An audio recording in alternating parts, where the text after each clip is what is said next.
And we are live. Hello out there. This is my first podcast, and I am going to talk about my time in a K-hole and my experience with ketamine.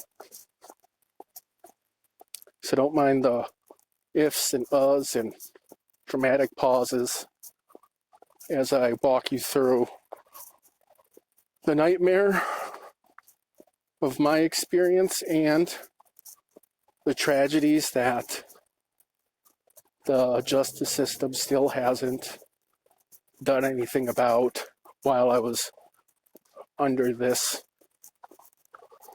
psychedelic, as they call it. I'm walking, so don't mind the noise. And the next time I will try to record in a soundproof studio or in my house when it's quiet. Ketamine, they use it for many things. Depression, mainly.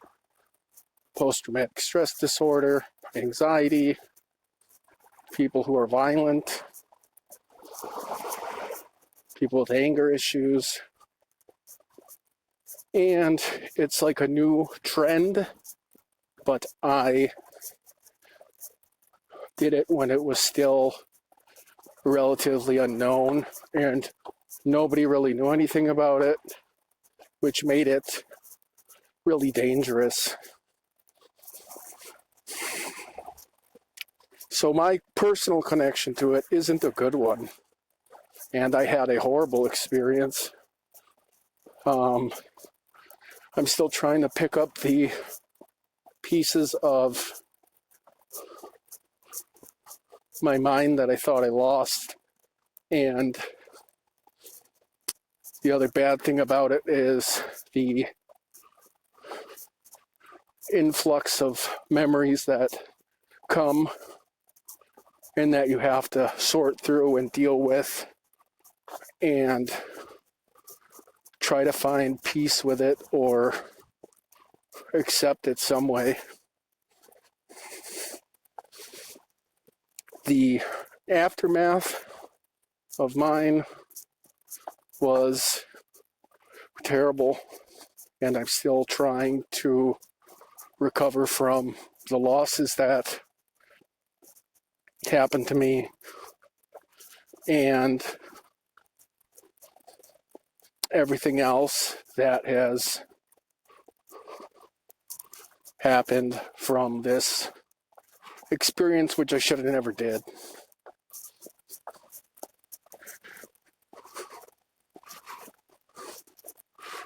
You know, it's good sometimes to make you reflect on decisions, and it's kind of like, for me, it was kind of like a truth serum in some sort of way when it was properly given to me. I had it illegally given to me, and people who didn't know what they were doing, who abused me and abused my human rights, or whatever you'd like to call that, because I agreed to it for a little bit in a professional environment, which it was done a little bit, and that was, I don't want to say a good experience. It was lonely and heroin, and it made me rethink a lot of poor decisions that I had to do and deal with, or that I've done and now had to deal with. So my reflection of it, there's some positive, but there's a lot of negative. Because when you don't have professionals doing it, or when you have psychopaths who illegally did it to me, it makes you angry and you want to see closure. So that's why part of this, I hope the justice system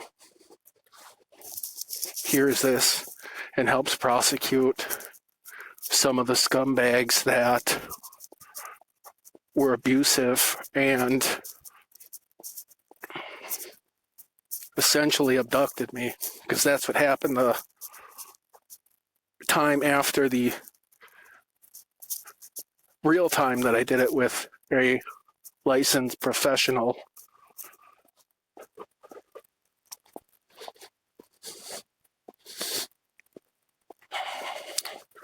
When you take it, it makes you real vulnerable when you first take it.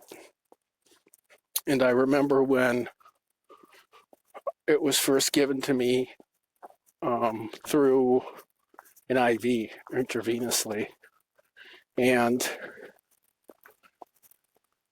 I could only describe hell on earth from what I saw. And it's not like, I'm trying to word it right, it's not like you're physically in hell, but you're mentally in hell. As soon as that hit my veins and hit my blood and went through my body, all I remember is like I was in a building at first, and then I was like in a, I don't know, some sort of area. I don't want to say a mountain range, but essentially a mountain range, and it was just all on fire. And it was like I was stuck in there, and everything was burning. So that part of it was really scary, because it makes you scared to do anything. And when they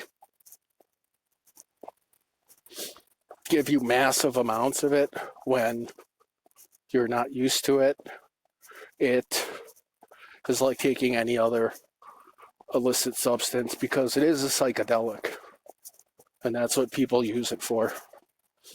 And when people use hypnosis with it, like they did with me, it only made a already vulnerable situation worse. You know, and my willingness to share the aftermath of this tragedy is because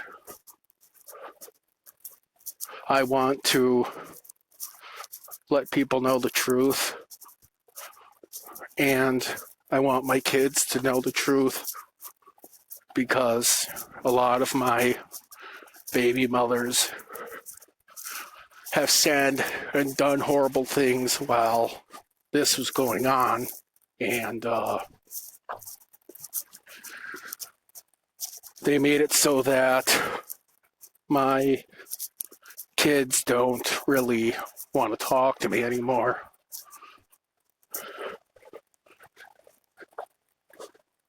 And so I miss them and I love them.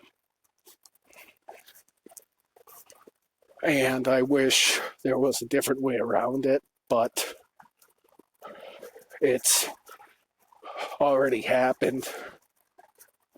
And I can see sometimes when I run into some of the scumbags who were responsible, I can see sometimes their worry or the disappointment in themselves. But then there's a few who actually enjoy it, enjoy abusing people, especially in that type of hypnotic state. And when you're so vulnerable under ketamine that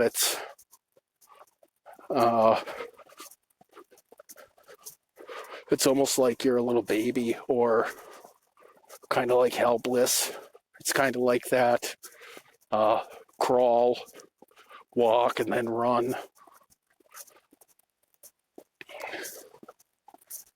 And anything you do is kind of like, you have to, like, for me, I should say, it was like I had to judge it and then do it. But then after a while, I caught on and just reacted because I got, I don't want to say immune to it, but I did. And then the other issue is that I had an allergy to it and they didn't care. The doctors didn't care. And the psychopaths at the VA didn't care.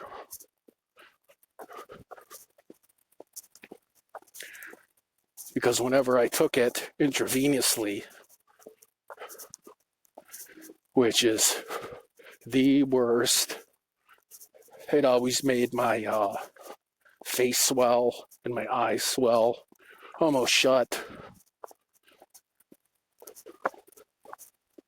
So, I knew right away that something was wrong as soon as it hit my veins. But when you have spiteful, irritable losers and abusive losers at that, who take advantage of people and who abuse people and don't have a moral compass, it only makes the experience worse.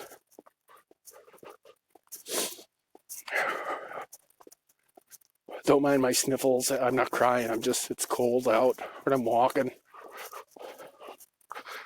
But I found it to not be helpful at all. The experience wasn't helpful at all.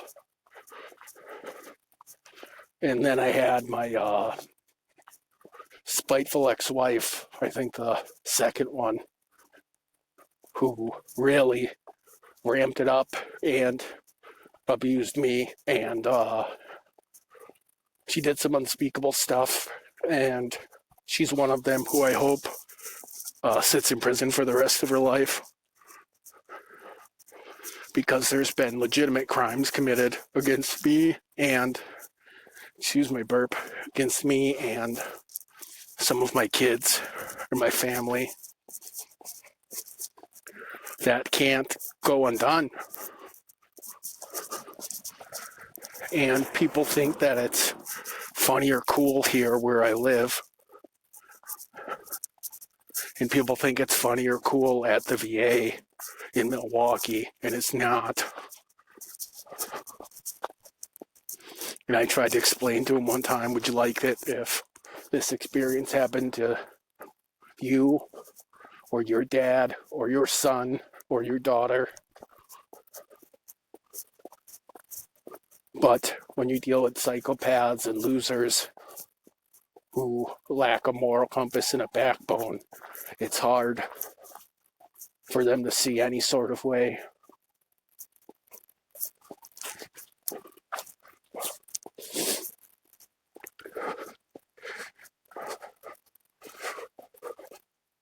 And say vulnerable is saying it, I don't know how you would say it,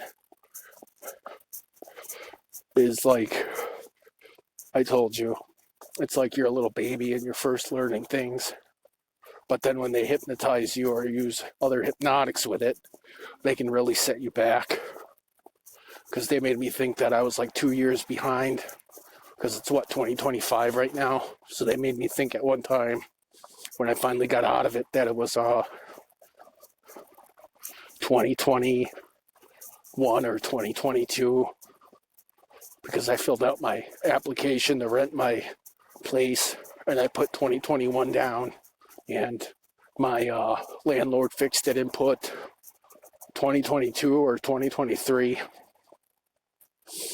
I think 2023.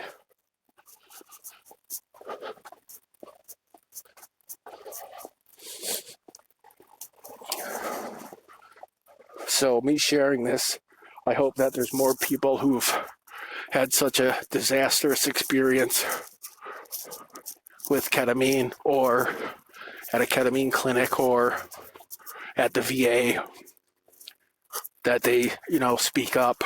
And I hope that me using this platform helps them, because there's real bad lows. And I'm telling you, the lows when you take ketamine are the lowest lows you'll ever have. In the top it, I was homeless. My car got stolen. And I was pretty much sleeping in the woods and under bridges and in my storage unit. And God bless that storage unit I had. Otherwise, I would have been screwed.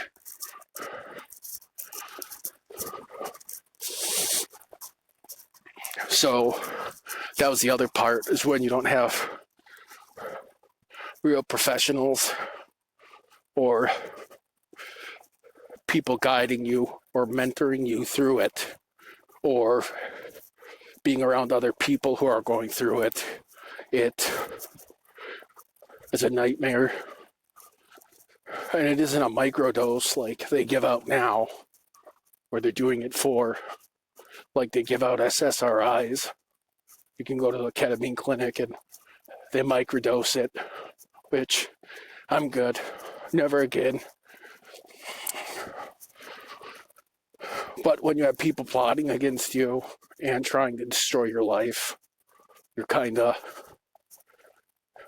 screwed when it comes to getting real help for it.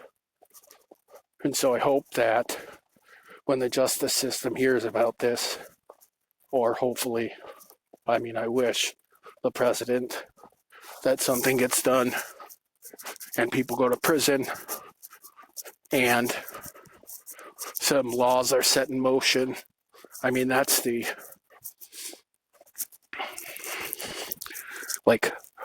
giant goal. But like I said, even with podcasting, it's, crawl, walk, run.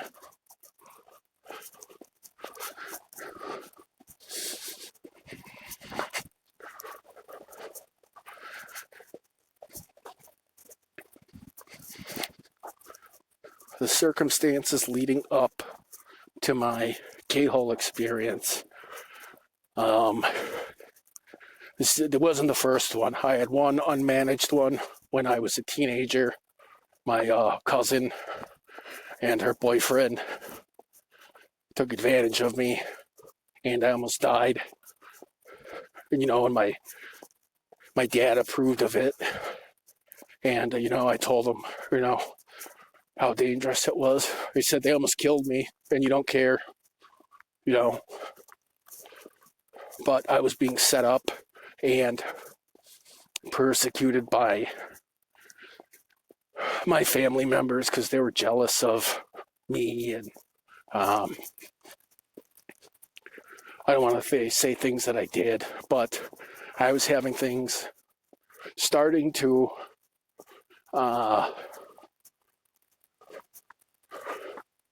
get better for me, and things were, what would you say, looking up.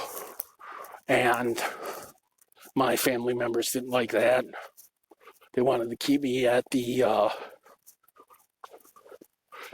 lowest part of the ladder in the family tree or circle, whatever you want to put it in. Because they even drew a circle one time and put the circle, which was me, or the dot, outside the circle, and it said, you, us, this is where you are. Kind of like that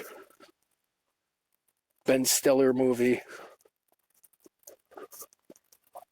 about the Fockers.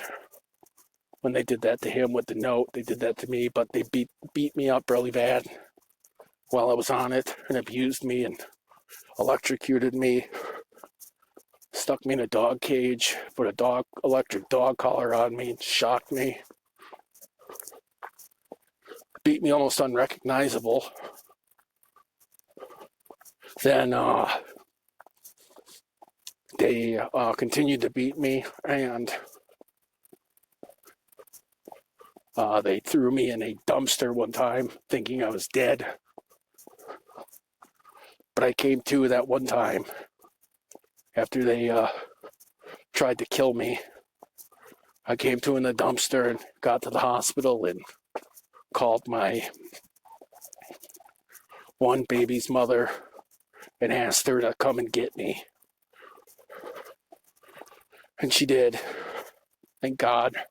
And I have to thank her. I know she doesn't want me to say her name, or, she told me if I ever did this not to mention her because she doesn't, she's not that type of person. But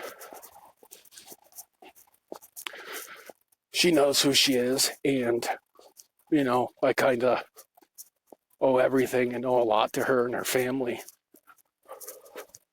And during the best time I had with it, I don't want to say she was one of the treatment providers, but she was. But she's not like, it wasn't an easy time. It's because she kept me honest. And she called me on my baloney. And she made me question my behaviors and how I acted. And the word she used was she challenged me, and it was very uncomfortable because I wasn't used to it, getting challenged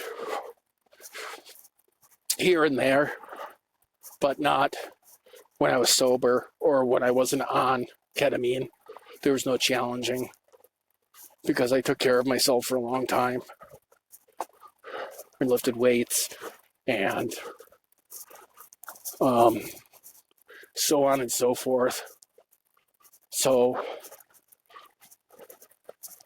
I was used to putting fear in people, but that only lasts so long. And people get sick of that. But I didn't put fear in people because I saw them and was like, hey, let's go punk them or say something inappropriate to them. It usually happened because people were inappropriate. And if it wasn't for her,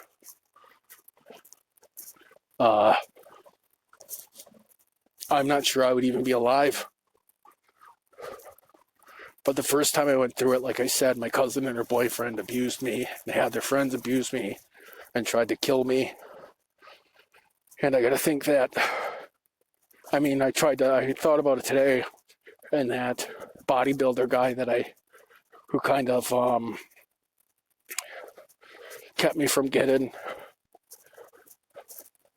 hurt more, because when they did it to me, I was underage. I was on spring break when I was 17, so I was still a adolescent, as the state would say,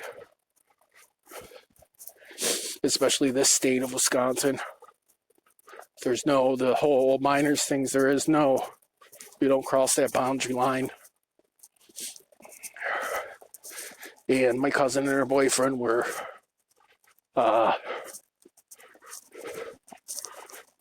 in some hot water, but I never pressed charges on them, which was the idiotic thing to not do.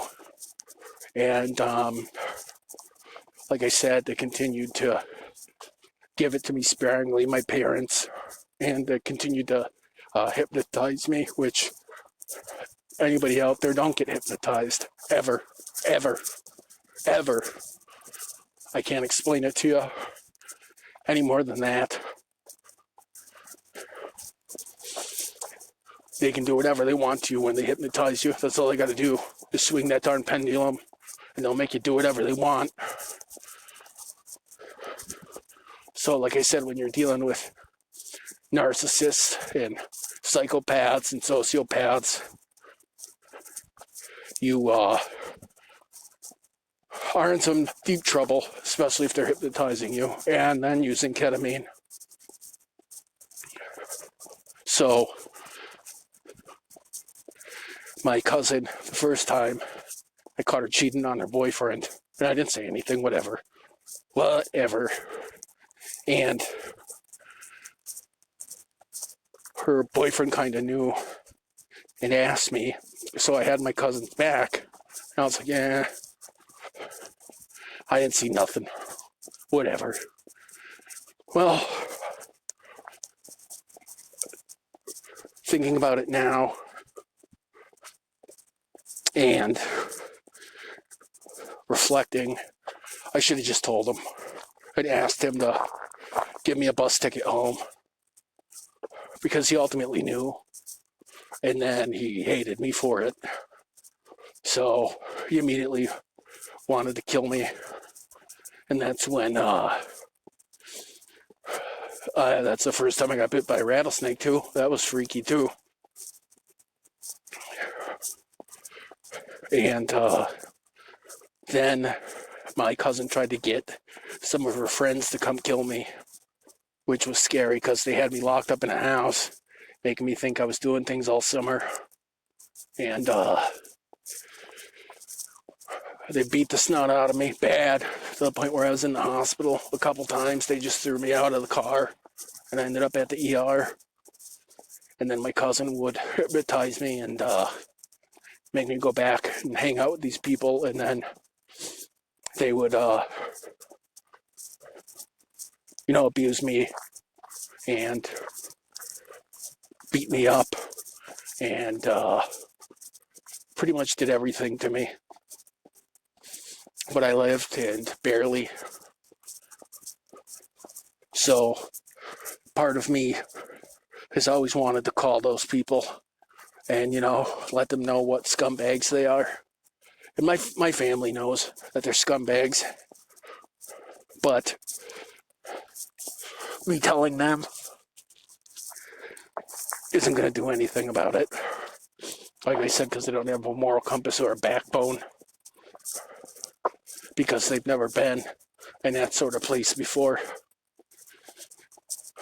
My cousin she put me in this, I don't know what she would call it. Her and her boyfriend devised it so that it pinched on my neck, and it started giving me atrophy in my arm. And she hypnotized me so I couldn't even see that it was on. I would just feel this pressure all over my body and on my neck. And then this girl at the place where I briefly worked during that time said something about it and unbuckled it and let me out of it and told me, and then I was like, oh no. So then I got used to my arm, but my arm was already screwed up and my neck was screwed up. And I could barely use my left arm for a long time. And then when I got back to school, the kids at school tried to do the same thing, and I ended up in really bad fistfights and altercations, to the point where I would just not go to school, or I would disappear. And then my family started sharing with them about K-holes, and then people at my school were, including the teachers, were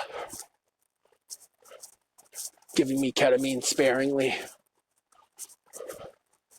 And so I just, started knocking people out. And I know they're going to claim, if they hear this, no, we beat you up and did this and that. Well, yeah, we might have won a couple, but you didn't win them all. And it takes a real coward to drug a 17-year-old and hypnotize them and then trying to beat them up. Only a real coward wins like that. So that was kind of what happened after, because my cousin kind of held me against my will, and her boyfriend and friends, after I got out of the hospital, they taped me to the bottom of the couch. So I didn't get back to school until, I think it was spring break. I didn't get back to school until the next year. Almost, I think. I mean, as the year started, I mean the whole fiscal year. I meant from April, I think I got back to school. Well, I wouldn't even say towards the end of the year, I should have said. So, excuse me. So I got there right before school got out. And from my memory, I escaped from the house. And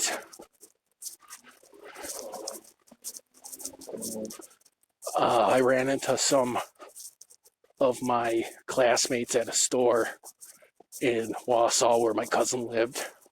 And I can't remember if they helped me or not, because it was such a bad thing that happened. I don't know if they helped me or if it's the time that Stefan and my dad came and got me, which was just as bad, because then they were all trying to kill me too. What a fucking nightmare that was. And some of the stuff I will say in the stories, and they're real, they're so extreme that you may think that they're hard to believe. So I'll try to tell them the best way that I can without it being so crazy or out of control. So I got out of that K-hole in Wausau, and I will try to make notes on that one and do a separate episode. But I got out of that K-hole in Wausau, went back to school. I had to make up classes next year, which sucked. So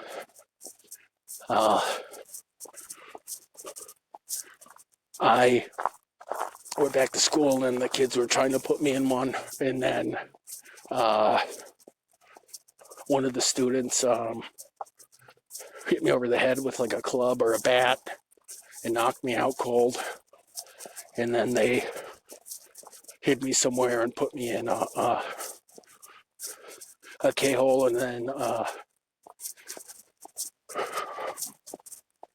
a lot of time passed. And I think I finally got back to school after, like I was saying, the next fiscal, whatever it is, semester starts or the year starts. That I would have been, I don't know, what is it, August or September. I don't think I got back to school until almost winter, because they hid me and they wouldn't tell anybody where I was. And my parents didn't really give a fuck, so I think my aunt, who gave up on me later in life, she sent people to look for me, and other family members, and they only incurred the same baloney, getting attacked and beat up, and they couldn't defend themselves, so they were kind of shit out of luck when it came to that.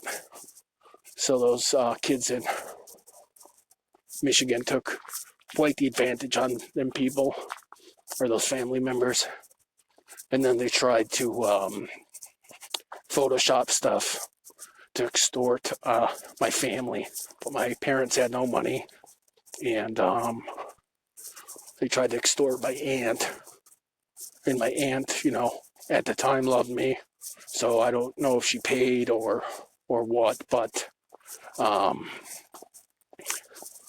that's how those kids tried to make their money. And then they tried to look up like my life, and they let me know that my parents that I deal with aren't my real parents. So that kind of made things worse. And then I remembered stuff when I was younger about what they call being a trap baby. And so that's essentially what I was. I just got passed around. So it was kind of absolutely terrible. And then I had abusive cousins who would beat me up, and I think 3 that sexually assaulted me when I was young. And nobody really gave a shit. And that's part of this too, is to help people with that, you know, because it's not okay and it's not cool, especially when you're dealing with adults who are way older than you and they're sexually assaulting you when you're 10, 11, younger, you know. And it makes you hate everything when that happens. It just makes you hate everything. Everything you do, everything you wear. And then I had these 2 jealous friends when I was young. One was all right, but his brother was a little douche, and his brother is a creep. So that scumbag tried to kill me a couple times, and I'll go over that in a separate episode too, about when that kid tried to kill me alongside his father and his father's roommate. And then they tried to frame me for some stuff, and I'll go over that in that episode too. But those kids got caught, and then they got their ass beat. But before that, I got my ass beat by my cousin's friend. So I've always hated that fucker too. And see, when stuff like that happens, and when, like for me, after my ketamine experience, it gave me no emotions towards him. And what I mean by that is, like, part of me doesn't give a shit if they're dead or not. Like, there's no, like, oh, really? It's like, haha, fuck you. You got what you deserve, you piece of shit. But I know intrinsically you can't be like that, especially when you have children, because it only rots them too. I hope I'm not too out of breath, or you guys can hear me. So after the Wausau experience, where I almost died 3 or 4 times, alcohol poisoning, got bit by a rattlesnake, got beat up real bad by grown-ups again, and I was, 16 or 17 I had to have been. And I mean, I fought back, I did my best, but it's hard when you're fighting 3 grown-ups, when you're, you know, a little chubby 17 or 16-year-old. So I ended up leaving Wausau, and like I said, they tried to put me, or they put me in a K-hole and hid me somewhere at my high school in Michigan. And I eventually got found, which they made like a underground bunker and threw me in there, and then it collapsed while I was in there. So I almost died again, and I had to go to the hospital. So when I got out, it was time to kick people's asses bad. So I did. I knocked out a lot of people, which only made things worse. And then I got blamed for sleeping with people's girlfriends, which I didn't do. And it was actually by somebody who I thought was my best friend, Stefan, who was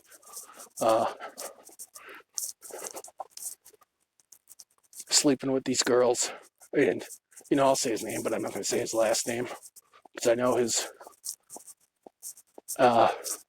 family and him will sue, or they'll try to come after me, which he's been a part of this thing, because he thought I broke him and this girl that I used to date and see. He thought I broke them up, and I didn't. I knew that girl since I was a little kid, and she told me who she was, and she changed her name, and she was actually pretty famous, and I didn't really know until she confronted me about it when um, somebody said something because she was a adult entertainer, and anybody would know her name if I said it, but I'm not going to. So I knew her, and that best friend of mine was obsessed with her, and she didn't want him because he's a loser, because he would just sleep and do pills all day. And she left him, and then he started stalking her, and then pretending that it was me. So I ended up in more fights, and then I had to explain to her, and show her where I was at the times when she insisted that it was me when it was really him, and ended up in a lot of fights again. And she was part of an organization that they don't put up with that stuff. So I had to, tell her and be absolutely sure about where I was and that it wasn't me. And then we figured it out, but she didn't care. The damage was already done. So I just didn't want to have to worry about looking over my back by any more people or the organization that she was a part of, And I talked to her bodyguard and told him, I said, it ain't me, bud. And her bodyguard was kind of like her part-time boyfriend. And I just told him, I said, we're just friends, man. I don't, I didn't know that you two were kind of together. And I'm not here to break up your marriage or your life or your relationship. So it kind of made things easier. And then her bodyguard kind of knew, and he understood and realized I was telling the truth, and everything was fine. But the other thing about being in a K-hole or taking ketamine is it can make things, for me, it made me always see the truth. For other people, I heard it makes them see things, or like that hallucination I had of being in that burning house and it burning down around me, and then being in that burning mountain range surrounded by fire. Like that only happened a couple times, and it was always the same thing. It never differed from that. It was always something was on fire, and I was stuck in the middle of it and shit out of luck.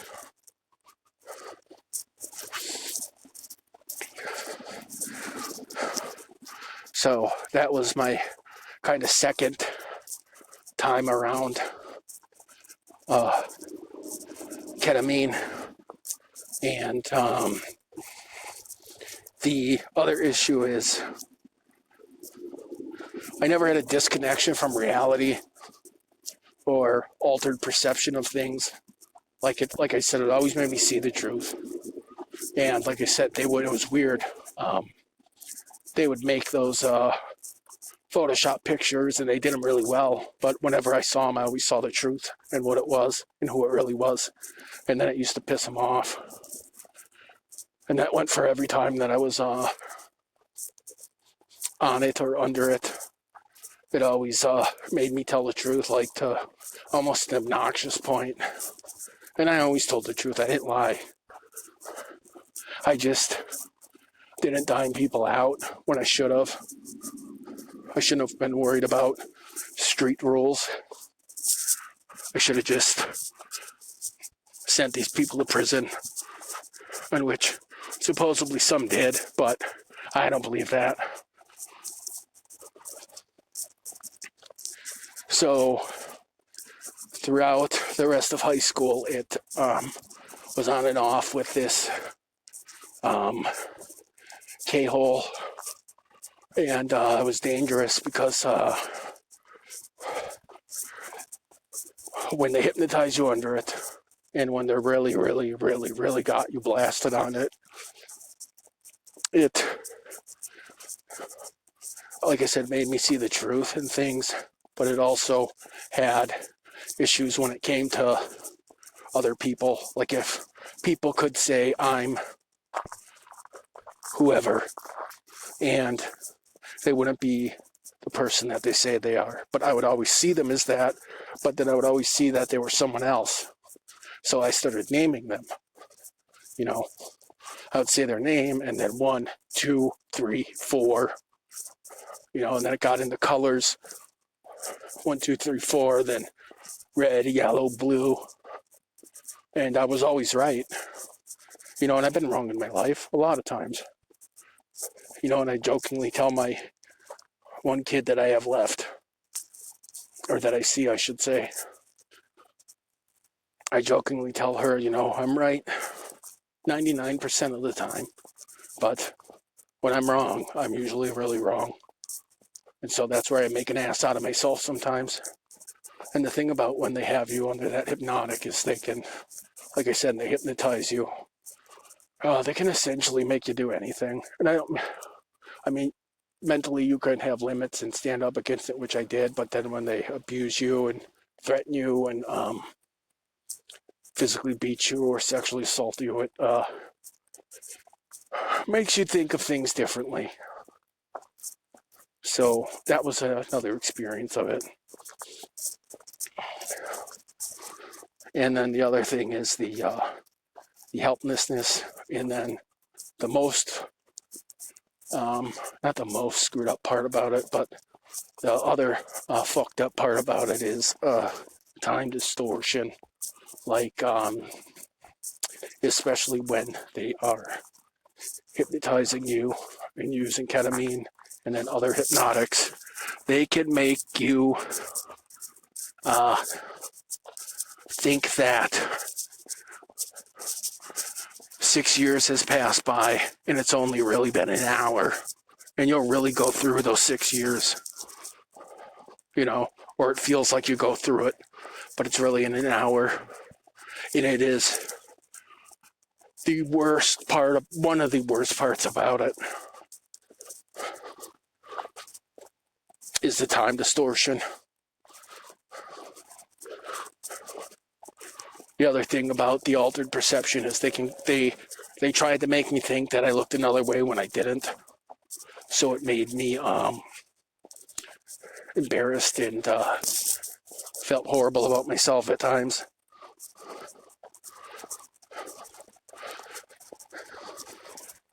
And then a lot of the intense feelings were fear, sometimes insight, confusion, helplessness. I had a lot of confusion with it too, you know, and I would talk to my baby mama that helped me, one of the two, and I told her, I said, it's confusing.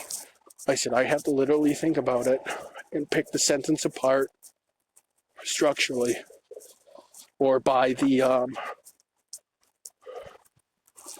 each word, which makes it a nightmare.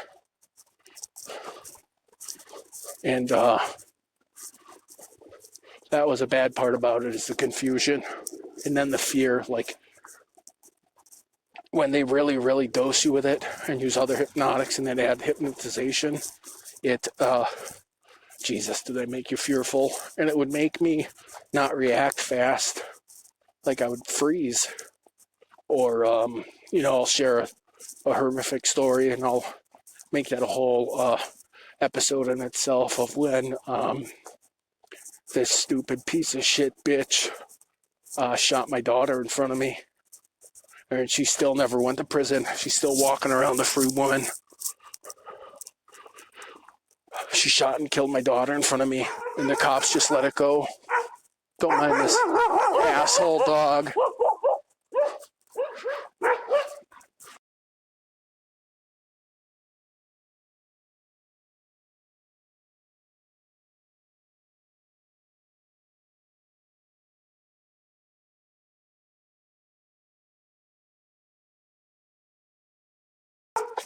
Shut the fuck up.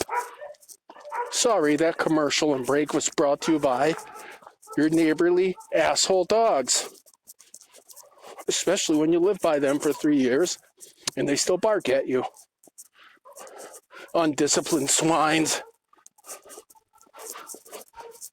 God, I can only imagine what they're like inside their house. You can still hear that stupid asshole. Sounds like my second ex-wife. The ex-Marine psycho. Exactly like that. Fucking blah, blah, blah, blah, blah. But that dog wasn't smelly like she is. Oh, sorry for the spitefulness. She only killed one of my kids and got away with it too.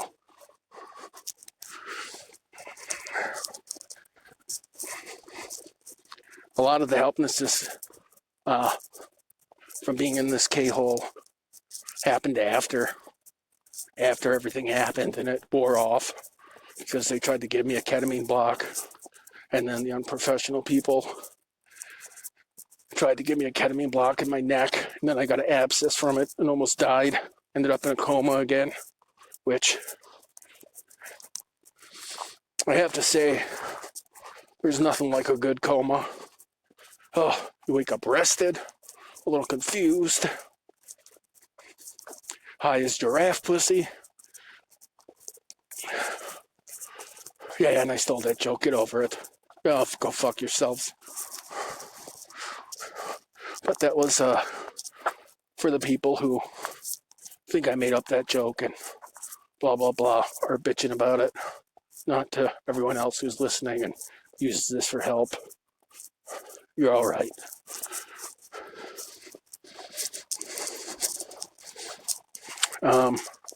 Took me a long time to come out of the K-hole because, like I said, they did it improperly, and then the VA did it improperly, and then, like I said, I was allergic to it. So I think I finally got out of it. I would have to say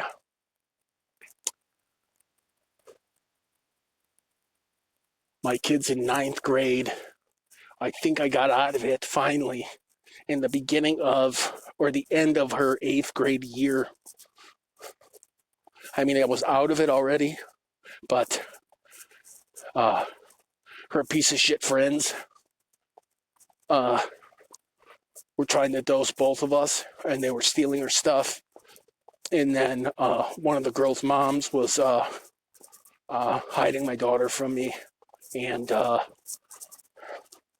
that's the other thing they can do that happened, is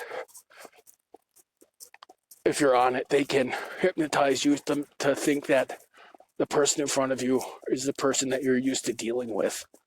So they did that a few times, but I caught on and I saw it, you know, and her one piece of shit friend got away with it a couple times, but then I didn't let that shit slide anymore. And then I just threw everything out of my fridge. But the girl's mom was in on it and hid my daughter from me, essentially abducted her. And then that bitch still hasn't gone to prison either. So I'll go over those losers when the time comes, because that's what they are, losers. And then there's like a whole crew of them. And I'm currently in the process of court with a couple of the losers in that crew who were threatening me and pulled guns on me a couple times. You know, and I told my lawyer and the court that the kids who I got this disorderly conduct against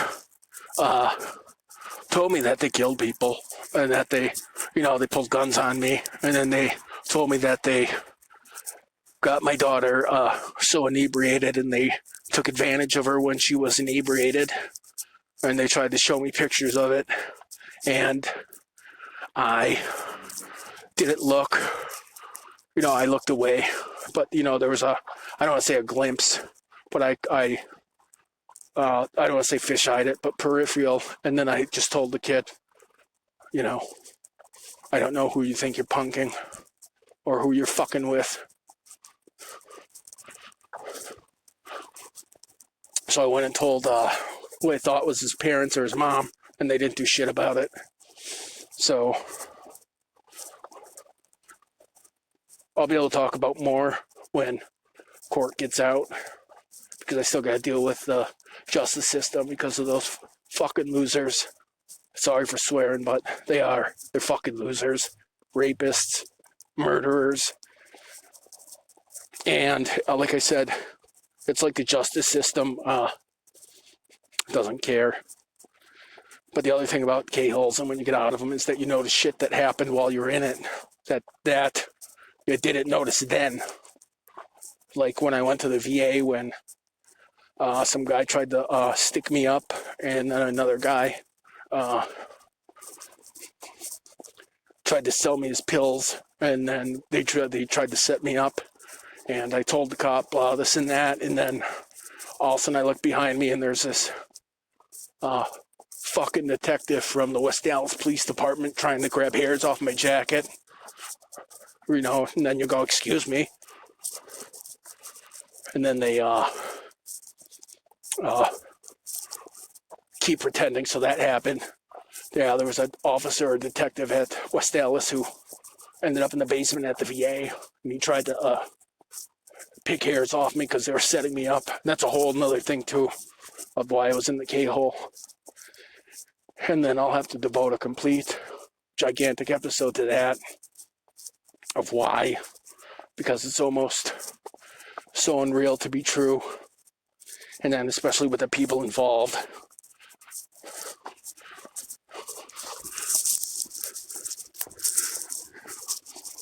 But they're kind of, well, not kind of, they're currently trying to set me up here at the Milwaukee VA, because they know that I know what they did. And they know that I know that a couple of my children were killed on that property by workers there. And then the one worker bragged about it to me, and him and I ended up in some really horrific fistfights. And then he actually shot at me with a firearm. We ended up in a gun battle, which, you know, it sounds unreal, but it really happened. And then he did the same thing. He knocked me out one time, and I ended up in his house. And my daughter was in his house. And then he was trying to cook both of our books, but thank God for this ogre of an asshole who has something to do with it. And he was just trying to get on the good side of another one of my ex-wives, the hot Italian one, the real Italian one. Oh my God, she's a smoke show. Jesus. Seeing her makes you rethink your looks. But the other thing is that the women that I loved and lost during this time has been another issue, you know, but it's like if you mourn them, people make you to be a creeper. They think you're a creeper, you know, because you mourn somebody that you loved and that you had a kid with. So that was another issue of this K-hole, and irresponsible pieces of shit doing it. You know, like there is a couple of my baby's mothers, or ex-wives too, that I think about them all the time, and losing them is like a tragedy. And I don't mean them dying. I mean losing my relationship with them, and not them not wanting to be around me or having any respect for me, you know. And then the Italian one, the really hot one, the hottest one of them all, she knows the truth, and she knew the truth, but that is another tragic tale of another time I was in a K-hole, And my family did it, and they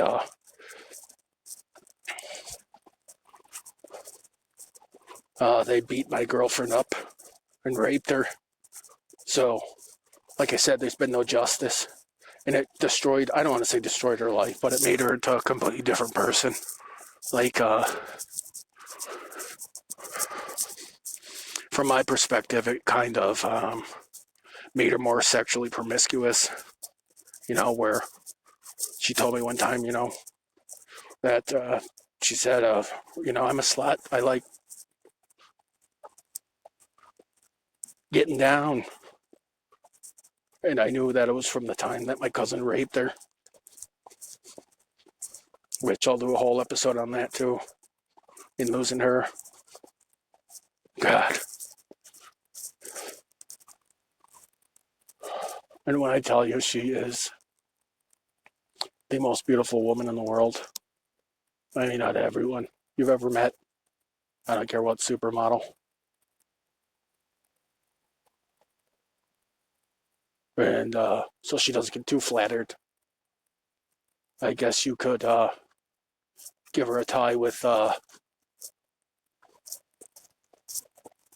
Taylor Swift and Sydney Sweeney. I guess they're the three number one hotties. Taylor Tiff, what an idiot. So, losing her, and I mean my hot Italian girlfriend, still eats at me. It's not because of, and she challenged me a lot too when I was in it. And she didn't approve of me being in it. And I don't want to say she looked out for me, because she kind of did and didn't. She asked me one time, she goes, "Are you just mad that you're not with me and that I'm not having sex with you?" And I said, "No, that's not the issue. It's the issue is seeing a woman that I love and loved, because I don't want them thinking I'm some creeper, that I loved and wanted to spend the rest of my life with and devoted myself to.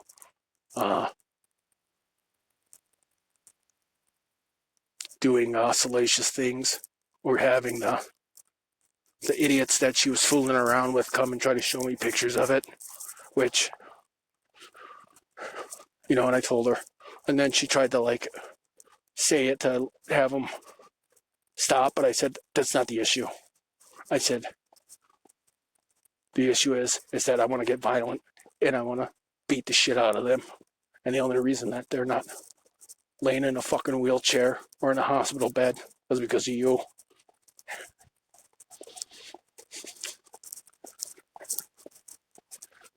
And that was another precaution of it, but they had me on such a high dose that it was hard to even do anything. I could communicate with her because we knew each other really well. But now,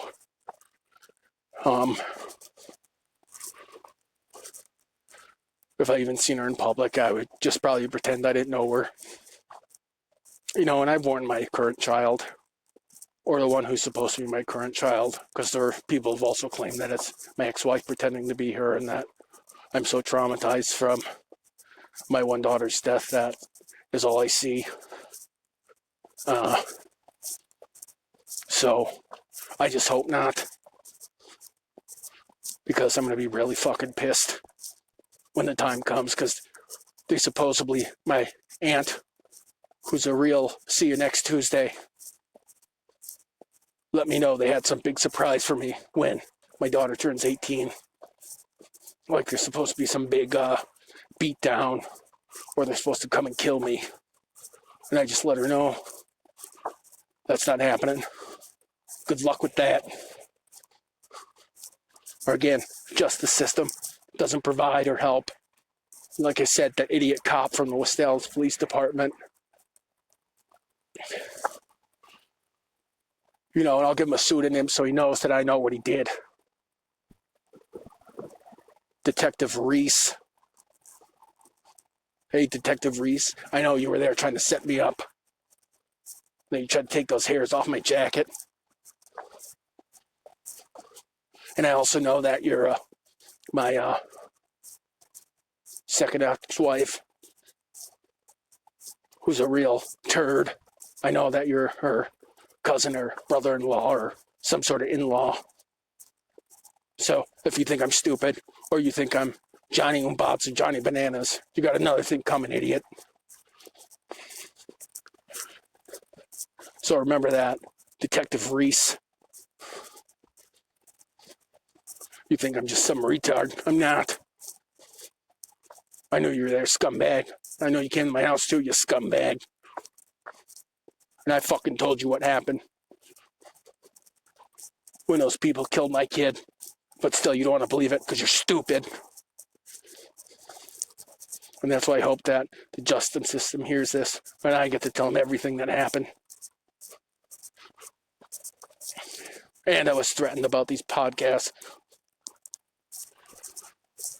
that I'm supposed to get my ass beat or killed if I talk about the abuse that happened at the VA.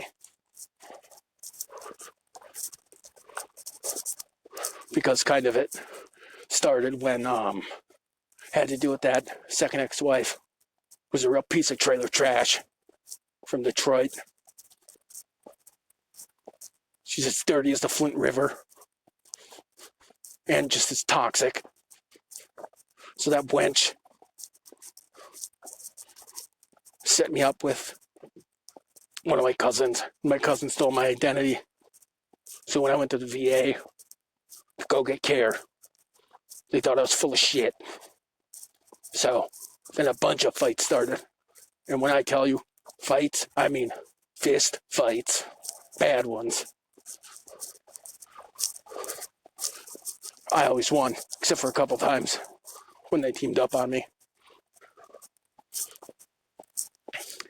And then the piece of shit who brags about killing my daughter, I battered his leg so bad I gave him compartment syndrome, or compartment syndrome, whatever it's called.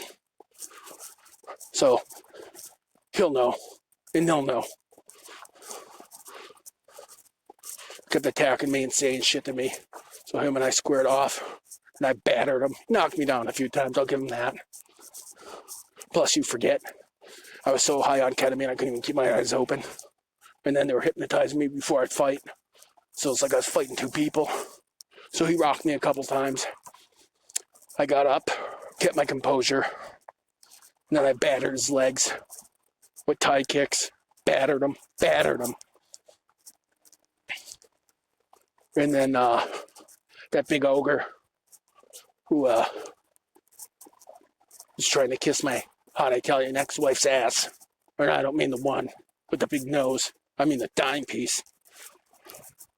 That scumbag hit me over the head with a baton or a slapjack. I think it was a baton because he bent it on my head. It bent like a U. And then they were shooting me with stingers. And if people don't know what stingers are, it's like a 22 Magnum or a 22 that they take out half the powder or 3/4 of the powder. It's like a starter pistol kind of, but the bullet travels, and it's used to knock people out or put them down, or it can kill them too if your skull is soft. They shot me so many times in my fucking head that made my goddamn head like concrete. Nah, I ain't bullshitting. And they shot me so many times in the body that stingers weren't effective anymore. And then they started using real lead, and I barely escaped some of those times. Boy, were those some awful days. And anybody who knows anybody, or anybody who's really been shot at, either by stingers or with real lead, knows the helpless feeling. And it is an indescribable sound. And I don't care if you got headphones on. I don't care what's going on, blindfolded. Anyone who's been through it knows that sound. When that bullet breaks the sound barrier and zips past your head, people are like, it sounds like a bee. Yeah, kind of. It snaps. And it sounds like a bee sometimes. I noticed that the stingers snap or like go through. And it's not like it's like a whiz sound. And then real lead, it snaps when it gets near your ears or your head. You can actually hear it crack the sound barrier, which is double as freaky. Because one time I was walking home after they filled me full of ketamine at the VA, and I saw the piece of shit a couple of months ago who stabbed me. I got a big stab wound in my chest. The little dirty motherfucker stabbed me, ran away. Me and him got into it. I'll just leave it at that. He's still alive, unfortunately. He's very alive, piece of shit. But he killed one of my kids too. Scumbag. I saw him at the VA the other day. It's like they support these people. But I finally told my psychologist I'm not putting up with this shit no more. It's not about diming people out. It's about doing the right thing. Because I wouldn't want this to happen to my kid. If it did happen to my kid, I'd want her to report as soon as possible.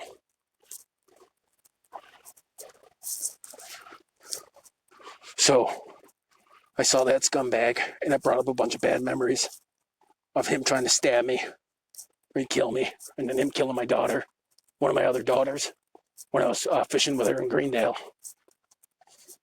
I forgot the name of the park, but yeah, he shot her with a stinger, killed her, and then hit her over the head with a stick after he shot me. And he was with that piece of shit bitch who shot my daughter on her birthday and killed her in front of me.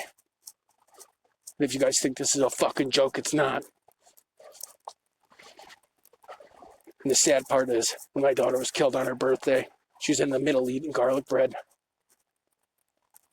And that bitch shot her and killed her. And I actually took a photo at the exact time. So now that fucking haunts me. Seeing that photo.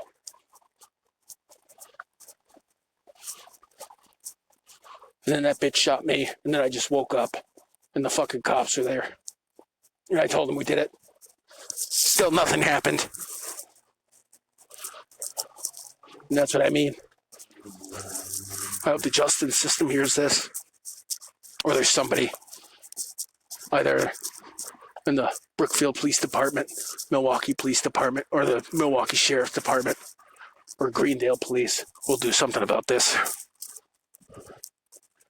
Because right now, you know, and you'll hear this episode because it's not live, I'm getting the kid's picture and I'm giving it to the police, the guy who stabbed me on the trail. Because I saw him instantly and I knew. And I just sat there and stared at him, called him a bitch. And then I let my doctor know. I said, I know that fucking scumbag is a real scumbag. And I let her know that he stabbed me. And she didn't give a shit. But she's been part of this whole set me up on this K-hole. So the next time I see her, I'm going to tell her off and let her know it's over. I'm not going to let her know I'm podcasting. I'm not going to let her know that I know the things she knows. But I'm going to let her know what a fucking disappointment she is.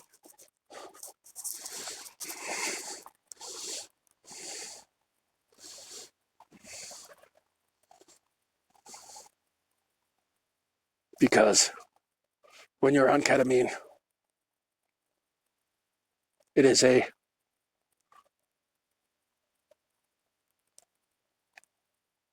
experience when tragedy strikes.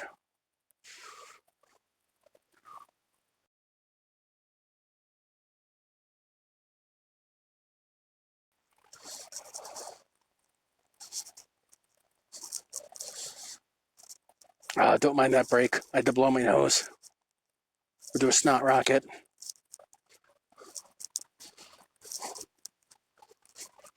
The immediate aftermath, essentially, of getting on this K-hole a couple years ago is the loss of trust, the communication, the breakdown, the alienation, and all the relationships that were destroyed. Like I said, that real hottie that I was with, the hot Italian one, she, I gotta kind of like pretend I don't know her. you know, and I don't want to say her name, but I'll give her a little moniker like that balloon head Detective Reese. So losing, there's two different ones. The other one's a real snag. The other one was my hot fiance or wife, or I know ex-girlfriend for sure. And we'll call her Knee. And I don't mean knee like your knee. I mean in a different way that I'm going to tell you. Because I don't want you finding out who her fine ass is and then bothering her about me. Because then she's going to see all the money I'm going to make off this. And then we're going to have real trust issues.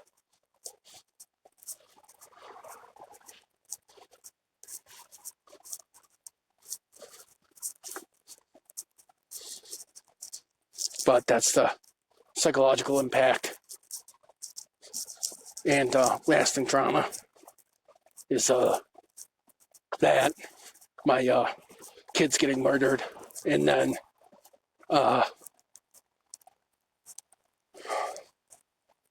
my son dying, and his mom not telling me. And they tried to, not play it off, but they tried to play a little skit and scenario on me. And it didn't work in their, it didn't work for them. You know, and I was just thinking about him today, and I always think about him. You know, and for some of my kids, yeah, I failed them, but it wasn't because I wanted to, or I did it purposely. It's because literally there were psychopaths who were trying to kill me and kill them. And then the VA for putting me on ketamine. So it's kind of in this dissociative state where it was hard to do anything. And then some asswipe, like the cousin who raped me, he figured out that if you use like an RF wave or a bone mic, which he put in my ear, but several, and then I'll get into that. When he first started doing that, it almost got me killed in the military. I'll talk about my time in the military on that bullshit. But he figured out and told people if you did this RF type thing and used radio waves while you're doing it, you can kind of turn him into a zombie. But he supposedly went to prison. And I hope he does go to prison, because he fucking killed one of my kids too. Raped one. Murdered a couple of them, actually. His son raped my daughter and then bragged to me about it. And I'm not saying it happened. What I did when I heard about it. I'm not saying it happened. But if I wanted it to happen, it would have been a real hard knee in the sternum as soon as he told me. Like imagining some little prick coming up to you saying that your daughter blew him. And he ejaculated on their face. And then he was expecting me to go, duh, huh, what? But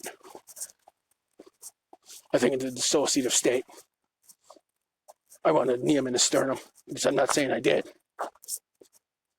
Or that it may or may not have happened. But he learned his fucking lesson then. And then he only grew balls when his dad was around.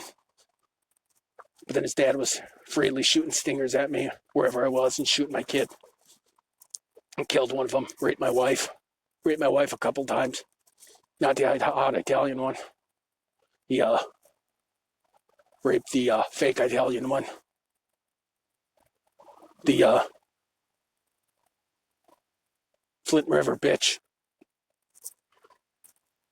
That toxic whore. And then he raped another one. And tried to force him to have his kid. Because he's a scumbag and a rapist and a piece of shit. Just like my other cousin. Got raped by a hot Italian one. And fucked up her life. And fucked up mine. But he supposedly got burned. Removing a power line. He's one of those line people. Linemen or whatever they call it. Or not, I mean the NFL. Because he's a fucking loser. And has no athleticism. I mean, he takes down electrical wires. phone wires. It supposedly burned him so fucking bad. Kentucky Fried Chicken. So he got what came to him. The only thing I hoped is that he died. And that's part of the thing that happened to me with ketamine. Is that part of my soul is dead. And I mean dead.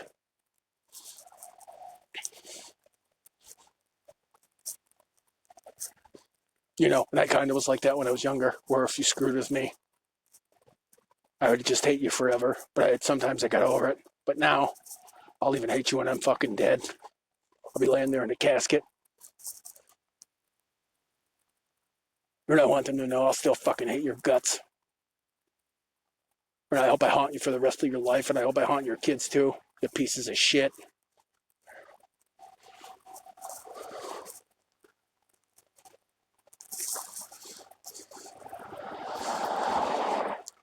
So that's part of the psychological impact of it, of being on it, is it made me cold, callous. And then the lasting trauma is my kids dying. And then I think a couple of baby mothers died, which is never good.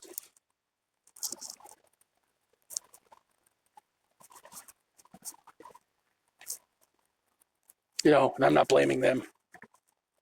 The baby mothers that brought the kids over. You know, because they were just doing what's right. But I told them to. I said, don't bring these kids over until this bullshit's over with. And they still did. And I don't blame them for that. It's part of me that has immense guilt because I had to be forced in this K-hole, which my aunt did.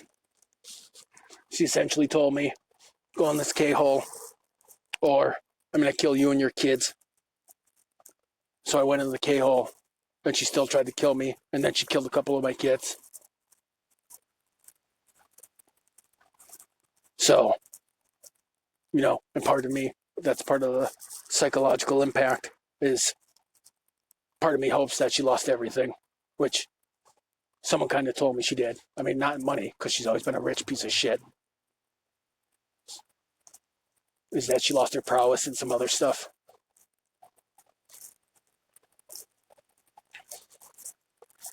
But she'll always be a scumbag. She always liked to blame me for things. It all started with a wrestling match when I was like 9 or 10. I mollywopped her son at a wrestling meet, humiliated him. Because I asked my wrestling coach, because my uncle came up to me and told me to take a dive. Otherwise, I was going to get my ass beat and a bunch of bad stuff was going to happen to me. So I went to my wrestling coach, who was kind of like an interim uncle. And I said, hey, Denny, idiot, came up to me and said, I need to throw this match or he's going to destroy my life and destroy yours. What should I do? And Denny told me straight out, he goes, what do you think? What do you think? What do you think I would say? And I said, fuck that. And he goes, yeah, fuck that. But it got to the point where the guy was interfering with my life and my surrogate uncle's life, that it destroyed our relationship, completely destroyed it, alienated my cousins from me, made my uncle hate me. He still hates my guts. And losing him, that's another one too. And then he got in on it. The one that taught me how to wrestle. And now I have feelings of disdain towards him. And I know he hates my guts, but the feeling's kind of the same. You know, and I do thank him for teaching me how to wrestle. And wrestle at a high level. But for him to turn his back on me, which I understood at the time, because my loser idiot uncle, who had to have things his way, and he had to look like, the colloquial term is called king shit on Turd Island. So he had to look like king shit on Turd Island. And because I didn't follow what he wanted, he essentially set me up, destroyed my life, tried to destroy my uncles. My uncle gave up on me. And then I kind of went downhill after that.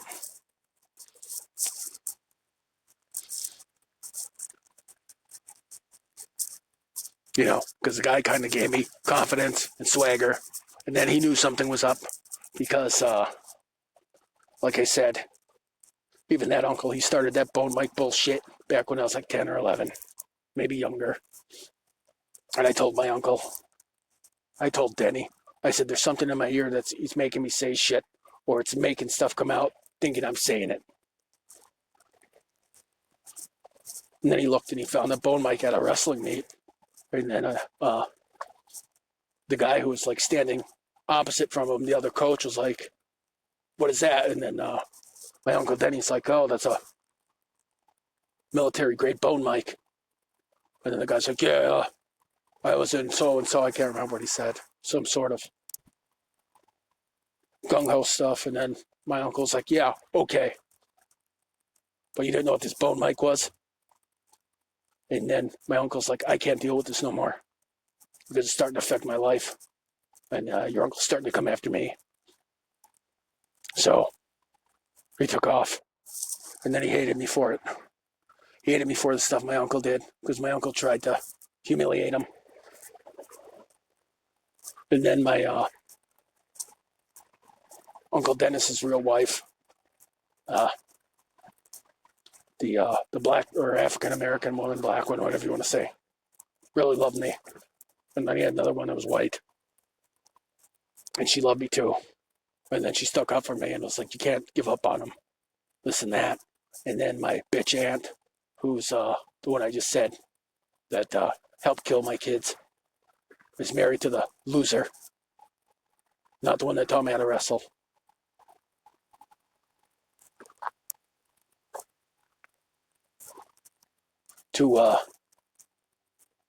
I gotta give him a moniker too.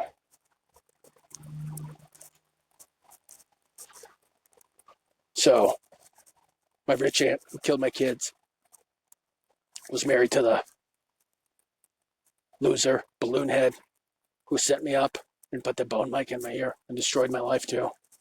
And tried to destroy my uncles. And then that bitch tried to start a fight with my aunt, and then my uncle had enough. And then he told me, that's enough, I'm done with you. You're dead to me. And then I kind of fell to pieces. Not just kind of, I mean, absolutely fell to pieces. Because my favorite cousin is his son. And in the terms of the streets, that was my shorty. That was my guy. My Uncle Dennis's son.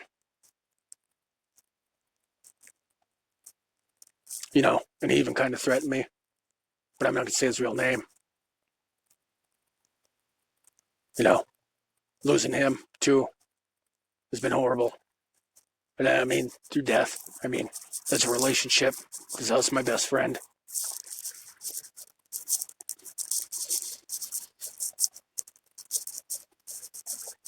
And losing him,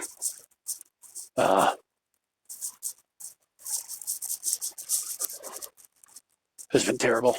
He has a nickname, but I heard on the street, if I say his nickname, that they're supposed to come after me. But I also gave him another one. I used to call him Kid. Hey, Kid.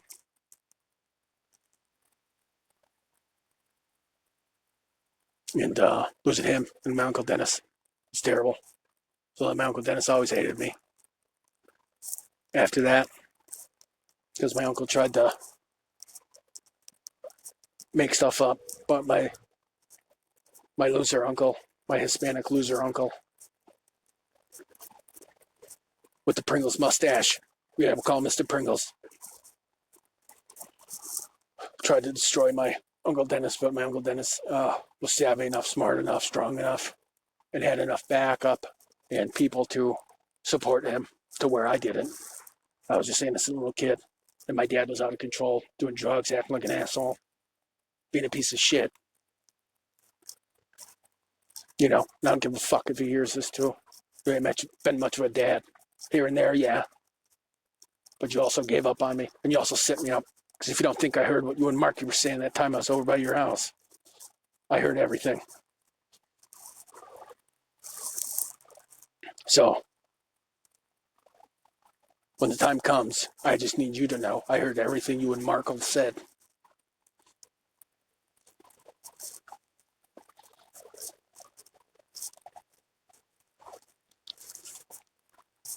And people ain't going to know who he is.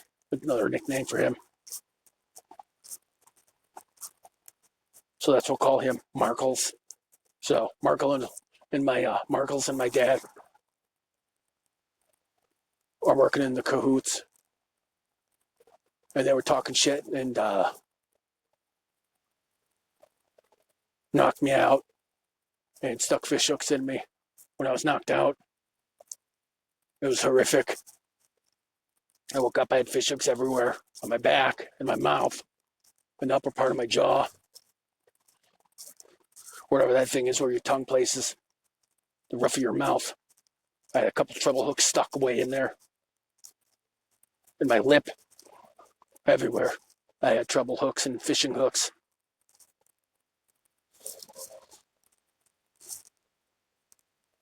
But you can keep Markles, because I don't need you. Just know, I know what you two scumbags are up to. Because I know you're trying to set me up too, but it ain't going to work. Because I know you two did some stuff too. But I'll put that in another episode. The twin snakes, we'll call them.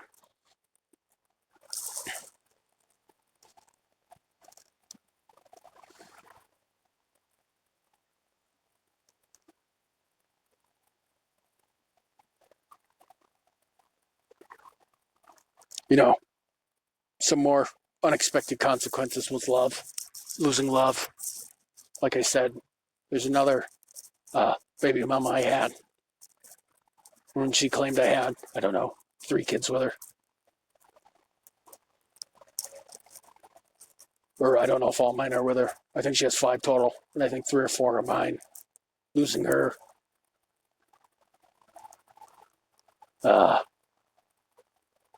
I've got to give her a moniker too, because she was hotter than the sun too. You know, and that's the one who had my son.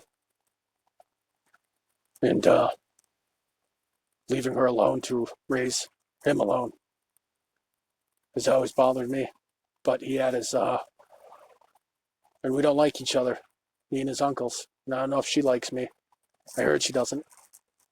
But he had his 2 uncles who were incredible with him. And I have to thank those 2. The double dads, I used to call them. Where I let them know, you know, I'm your father, your birth father, but those 2 are your dad.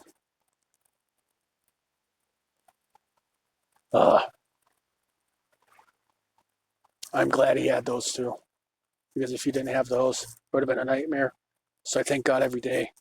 And then part of, I guess, podcasting and doing this is to give back to them and everything they did for my son. And someone said he passed away, but I don't truly know. I tried to look online for an obituary, but I couldn't find it. I just hope he's alive. And I just want all my kids to know that I love him. And I want him to know that I love him because he's really sick. Or he's still sick, supposedly. And that's another thing. The bitch aunt. We'll call her Auntie Charms. Auntie Charms had someone attack my son when he was a baby. I wasn't there. I was either in Kuwait or somewhere else. And I know who did it. He came in my girlfriend's house. You know, my son's mother came in the house, beat the shit out of her, beat him up, and then gave him a shot. I forgot what it was, some infectious disease type thing. And now he's really sick and fucked up from it. And I didn't really ever know. I found out later. And it's always ate at me. I'm just glad I got to meet him. And I've been thinking about him lately and all day today. And I Heard people don't want to hear you cry on here, so I'm not going to. I was crying earlier, but it's all right to cry. But I mourn him, and I don't have any pictures of him, and I don't want to go up to Blondie. That's what I call her. I don't want to go up to Blondie and say, hey, can I have some pictures of my son or whatever else?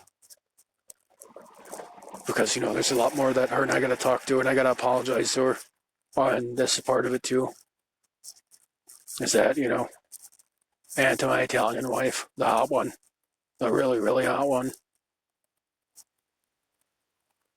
I got to apologize to her and Blondie. I got to apologize to Nee and Blondie for destroying their lives and my family. Destroying their lives and ruining their lives. Or trying to ruin their reputation. I mean, they still have their reputation and lives. They're not as backed up as I am. Blondie is, because I don't know if my son truly is gone. But I know if he is, that she's probably mourning him terribly. And I remember in my K-hole when my Auntie Charms, she had her lose her stepson. Like I said, the one that would help. The guy that I mollywopped and gave compartment syndrome to. His little boyfriend. The ogre. We'll call him the ogre. The ogre knocked me out, and all of a sudden I ended up in this warehouse. And then in a storage shed. But Blondie would visit me every once in a while. When I was at that warehouse, they would go roller skating. And I told her anytime I would do whatever to make it up to her. And if we needed to go somewhere for a, I don't want to say psychedelic experience, but as Joey Coco would say, to go deep. To go deep, cocksucker. We told her anytime. And as deep as you want to go. As idiotic and perverted as it sounds, it's more of a bonding thing so we can get through whatever problems we have. Right? If our son is gone, we can mourn him together. And that's the other part. Is that she knew my aunt did that to my son. Another break. To the neighborhood asshole who doesn't have a fucking muffler. You goddamn bum. Go to the auto parts store. Straight pipes like fucking $15, you fucking loser. So that's the part with Blondie where I got mad a little bit. Is that she knew my aunt injected him or had that scumbag do that to him. And my son was, and I mean sick. I remember when I went and visited him. You had to wash your hands every time you touched him with some sort of, I don't know what it was. I don't want to say H. pylori or whatever. It was something like that. And I'm not just, that's more of an assumption, but it was something really bad. Because I remember my Uncle Dennis's son gave me a ride back. And my Uncle Dennis is black, and his son's black. Like Wesley Snipes black. And I'm not making fun of him. I'm just explaining what he looks like. And my cousin told me, he was like, N-word, you need to get those goddamn clothes off. Don't bring that shit in my car. And I literally had to scrub myself and put one of those medical gowns on. Because at the time I was really fat. I know the clothes would fit me. And I had to burn my goddamn clothes. So that's the kind of sickness she gave my kid. And I will never forget Charms for that, you dirty bitch. And that's what made me mad with Blondie. She's still associated with that pig after she knew that. But not me and my cousin. But she ended up being a douche.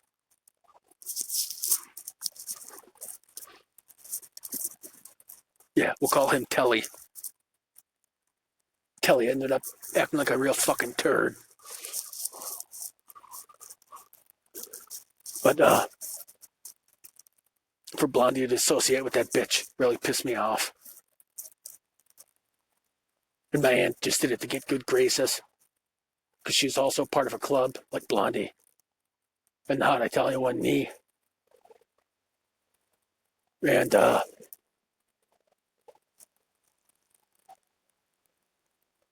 the toxic Avenger, that one wife, the dirty toxic Avenger, Flint River bitch. They're all part of organizations that don't put up with bullshit. And you end up with your ass in deep shit. Or in a goddamn jar floating out of Delaware. And that's part of it too. And I don't want to make assumptions, but I don't want to say that. They lost anything being part of those organizations. I know Nee didn't. I think my Flint River bitch did, but I could be wrong. I don't want to guess. But my aunt was doing it just to get in good graces with that organization to show kind of like, oh, here I am. So I hope they kicked her out. And I hope if they figure out who she is, they kick her out forever and ban her and strip her of everything she's ever had. For the things she's done to me and to my kids. Because she is the head of the snake when it comes to people who killed my kid. Kids, plural. You know. And then doing stand-up, I kind of talk about my ex-wives. You know, and I'm trying to think. I had a lot of fiancés and girlfriends, but my ex-wives, I think one of them's really successful. She's like a cardiologist at a major hospital. And she's really hot too. I think that's my first wife. Then the Toxic Avenger, I believe she's the second one. And she's a whore. So I like to save my stand-up bit. You know, besides Nee and Blondie. One of my ex-wives became extremely successful, and the other three became whores.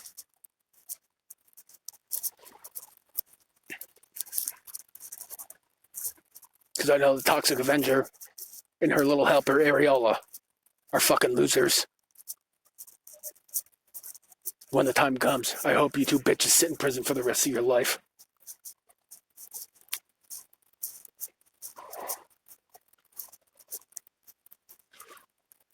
The tag team champions of Vagisil, the Toxic Avenger and Areola.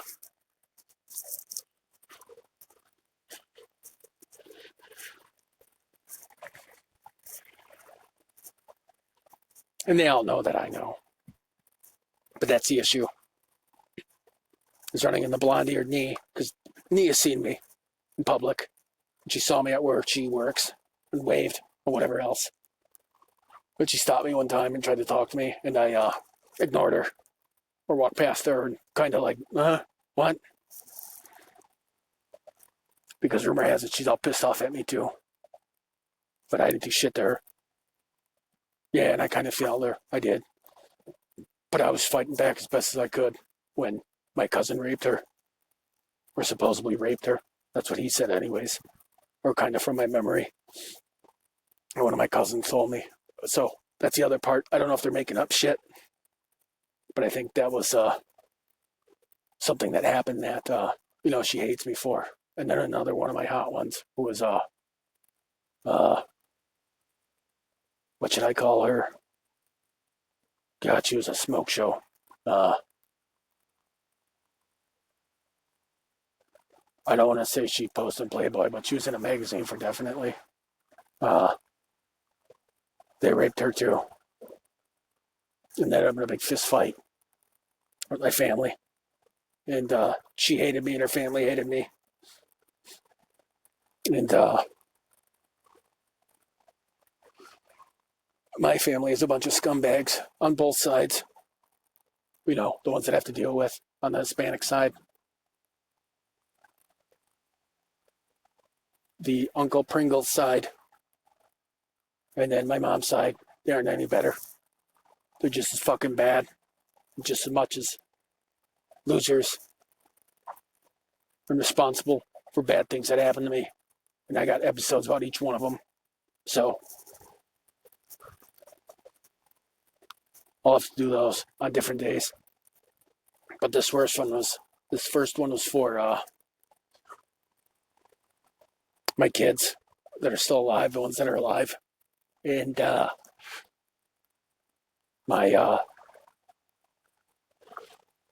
3 ex-wives. I think I was married to 2 of them. One of them was my girlfriend. I don't think I was married to Blondie. I think she's my girlfriend. I think we're engaged.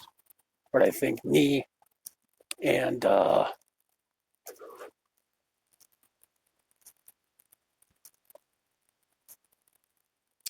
heart doctor, I think I was actually married to them too, where I was, because I think we got divorced. And, to my other girlfriends, that I really loved, that I kind of ruined their lives too. Or their lives were ruined by my family and their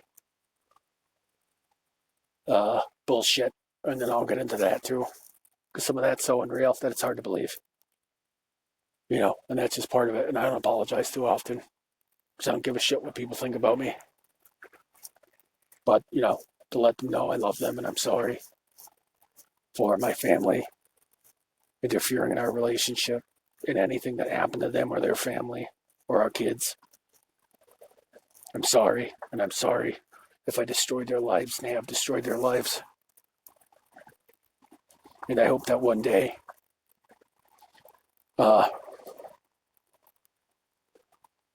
we can all be at peace, but it doesn't seem like it. And I'm telling you, the cardiologist, Nee, and Blondie are so hot, it's almost crazy. It is almost goddamn crazy how hot they are. But when I mean hotter than the sun, I mean it doesn't get much hotter. And I mean overall, great bodies, very good looking, great genetics. I'm just glad they're alive. And I'm just sorry for, being involved with them. I don't have regrets or whatever you call that, but I do feel bad that they had to know me.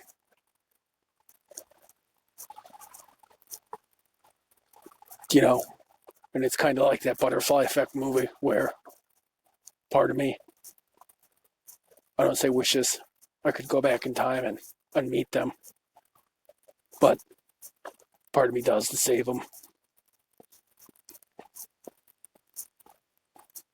But they were at least able to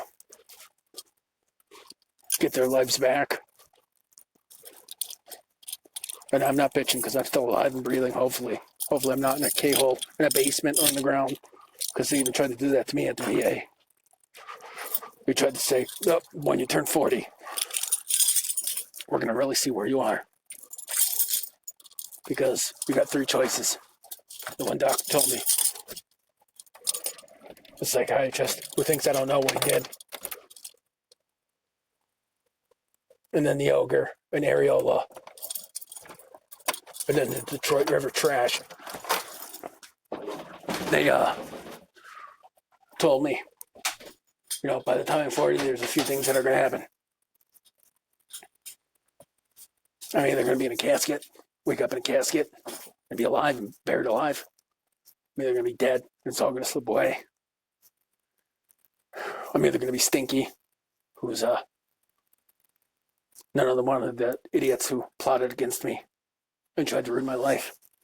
But that little queer piece of shit has gotten kind of what he deserved. He's a drug addict. I saw him the other day, or a couple months ago at the VA, and he ran off. And then I realized who he was, and I didn't get to beat the shit out of him like I was going to. But that's the other part, is I got to try to not go to prison when I see some of these people. And then I thought, well, I can explain to the cops. I can explain to the providers. But I tried to explain to my doctors. They don't care because they're part of it. And I'll try to record other episodes tonight, but tonight's my first one. And I hope you guys at least like it. I'm not done yet, but we're getting there. I'm cheap, that's the other part. I don't want to have to buy a podcast subscription. So don't mind my speech impediment. And then this goddamn Avoidance doesn't help either with the dry mouth. And that's the other thing too, that my psychiatrist and the other doctors were doing at the VA. They mixed up my Adderall that I was taking with schizophrenia medicine, and then they used my Adderall HCl. They actually made that ketamine. And then when I finally caught on, I stopped taking it. Or I told them I want Avoidance. Because it can be hard to kind of slip ketamine and Avoidance. But it's that psychologist who I got to get rid of the next time I see her on Tuesday. Told me, she said, we can touch you anytime we want. Because I got a bottle of Suboxone. And then one of them was, it looked like somebody sucked on it. And they made it into a heart. I have a picture of it. I'll try to publish it. I'll try to make an Instagram for this. Or a page. So people can see what it's like. Or see my life doing this. Because today's day one. I just have been nervous about it. And don't mind my speech impediment and my lisp and my dry mouth from the Avoidance. I just hope they're not slipping Mickeys anymore. Because how they put me in that K-hole at the VA was extremely illegal. They told me I had low iron, low ferritin. And then all of a sudden, I'm fucking hallucinating in this chair. And I knew something wasn't right. And then the one lady who I dated there, one of my girlfriends, who my daughter got murdered. My daughter got murdered, and she just didn't give a shit. We'll call her Zelbel. So Zelbel was part of that. And then she was trying to kill me too. Scumbag. And I just let her know every time I see her. I wish she had this much zest to catch the people who killed our daughter and cut her up in pieces. And I'll go over that whole thing in an episode. Because I was in Kuwait. And all of a sudden, there was a phone in my room. And then I let my leadership know. And they were like, well, bring it with you. So I brought it with me. And then I got a text that said, this is what happens when you fuck with us. And then it was mine and Zelbel's daughter. Cut up in pieces and raped. Her, what do you call it? Intestine through her rear end was sticking out. And her, what do you call that? The inside wall of her vagina was pulled out too. And then they, from raping her, they took multiple turns raping her. And then her throat sleeve, vaginal sleeve, and anal sleeve was hanging out probably about a foot. And then they, the cousin who got burned called me. Kentucky Fried Chicken called me. He said, this is what happens when you fuck with us. Squeak, squeak, my nigga. And that's what he said. And I just let him know, I'm going to fuck you up when I see you. So, him and I got into a fist fight. And I flatlined him. One punch. As Robin the Black would say, bink. I hit him with a leaping left hook and knocked him out. Cold. I Supermaned him. That's how knocked out he was. And that only made things worse. Because they thought I was a little kid still. But I was taking really good care of myself. And I was practicing all the time. And they only wanted to shoot Marcus of Queensberry. So I shot it with him. And we caught the one. And I knocked everyone out. Except for my one uncle, he caught me, which I gotta give him, but I caught him too. So we're even. But he did. I knocked out everyone in my family, all the guys. Every single one. Mollywopped them. And then they kept trying to change the rules in between us catching the one. So another one would come up. Would be in the middle of boxing, and then they would be like, oh, blah, blah, blah. Then they would try to wrestle, which none of them could wrestle. To save their lives. Yeah, I mean, they were so terrible at wrestling that if you gave them the choice to wrestle or shoot themselves in the head, they'd be better off shooting themselves in the head. So I went through them like any strong young man would, who's been practicing and lifting weights and taking care of himself. And then I got with, we'll call him Atlas, my uncle Atlas. Me and him were catching the one, and I hit him with a nasty blitz, nasty karate blitz, like a Shotokan hand blitz. And I had him. Oh, I had him. He was about to take a knee, and then I ran out of steam. But I kept punching, and then I fucked up, as I should have just dipped and threw a shovel hook or hit him to the body. But I backed out, and when I backed out, after the blitz, I took a half step back, and he's a big, tall dude. And he's gigantic. That's why, I'll call him Atlas. He hit me with a shovel hook and knocked me out cold. First time I was ever knocked out by anybody like that. I mean, I got hit with bats and weapons and got knocked out, but I mean, catching the one. But they had me all drugged out, so I'm surprised I even did as good as I got, or did as well as I did.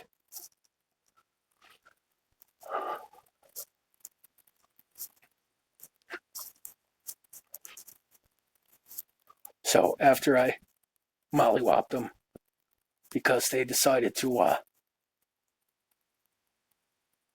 air it online, which was their mistake.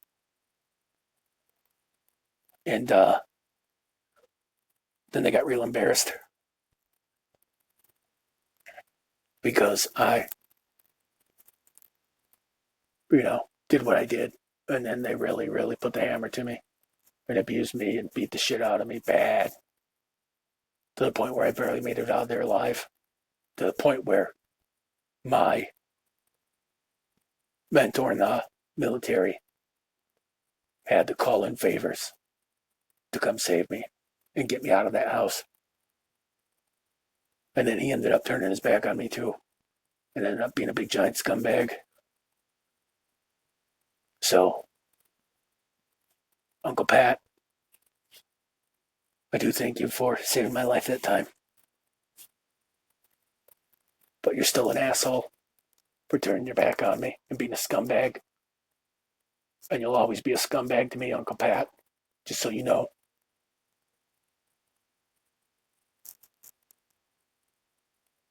And he's a sociopath, so it doesn't bother him. It doesn't bother him. But I want him to know you're a giant goddamn disappointment, especially for the stature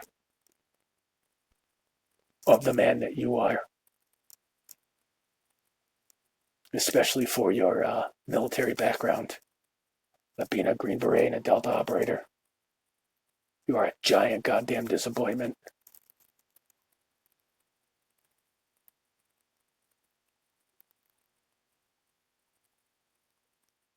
So that's just part of the story, of this first story, and my reflection of today, and reflecting on what happened. And then the triggers of being at the VA when I know that they're plotting against me because they're trying to put me in jail. They are. But they can't because we're in this state of, I have all this info on you, but the only way they can get to me is if I go there and have surgery or have something done, then they can come at me and kill me because they tried it. And they were almost successful. So that was part of it too. They tried to kill me at the VA a couple times and they almost did it.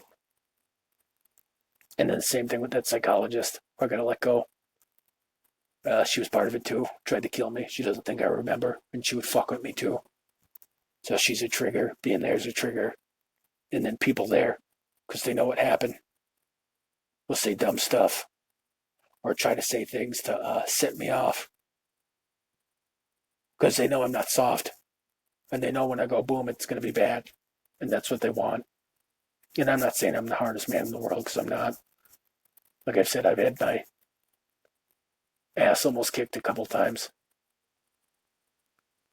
But they know that I'm formidable. And I'm not saying it in an arrogant way. So we're kind of at a standstill right now. Or they are. Because they're trying to jab me and put me in prison and make me overreact. But I have self-control. And that was the other thing about the K-hole experience. One of the positives is self-control and the reflection kind of. I can reflect on stuff better. And then once I got off the K-hole, I was a lot calmer. It's like, because the Detroit trailer trash, she was illegally going to the VA and going to my psychologist's office and calling me in there. And I don't know how. Like I said, when you're in a K-hole or on ketamine, people can make themselves look like other people. And she was disguising herself as my psychologist, and she was abusing me. And then she was manipulating me, stealing from me. And she was hypnotizing me and put me in all these trances and all this weird stuff. Cut my eyebrows off. She tried to sexually assault me. She tried to set me up and take pictures of me. She tried to make me kill myself or extort me. But I knew better. And she eventually got caught and they kicked her out. But, that psychopath followed me, and she lives down the street. She used to work at the McDonald's down the street by my house. I'd see her there in the morning. And she'd roll her eyes. One time she threw a giant plastic cup of Coke in my face and told me all these people were after me and coming to kill me. I just laughed and told her to fuck herself. Piece of trash. And just so she knows, I never even loved you. And that's just not being mean, that's the truth. I never was into you. I liked your hot sister, because your sister's a dime piece and so's your mom. So shove it up your ass, you piece of trailer trash.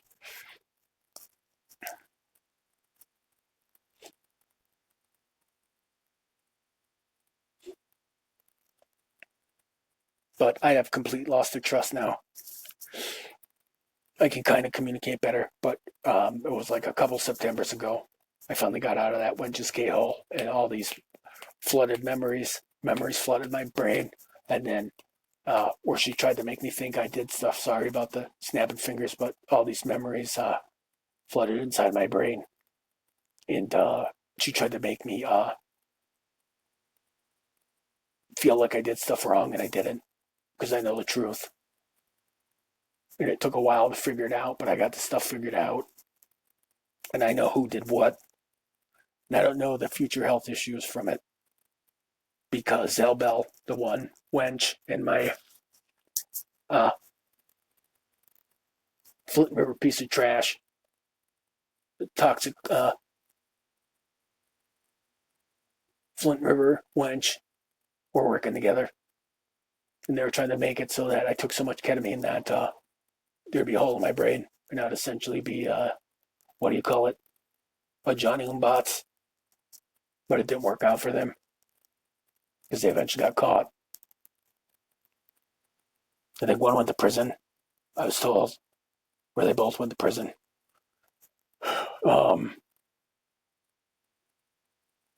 Yeah, they tortured me in there. And then Zelbel and my ex-wife, the Toxic Avenger, the Flint Toxic Avenger, showed me the autopsy photos of my kid after someone murdered her. And then they brought a kid I knew from high school who the Toxic Avenger was dating. And he explained how he raped one of my kids and was feeding her coke and raping her and raping her and raping her. And I know where he lives. And the sad thing is that he's tried to hide himself. He's got a nose job and dyes his hair like a moron. And my current kid is friends with his stepdaughter.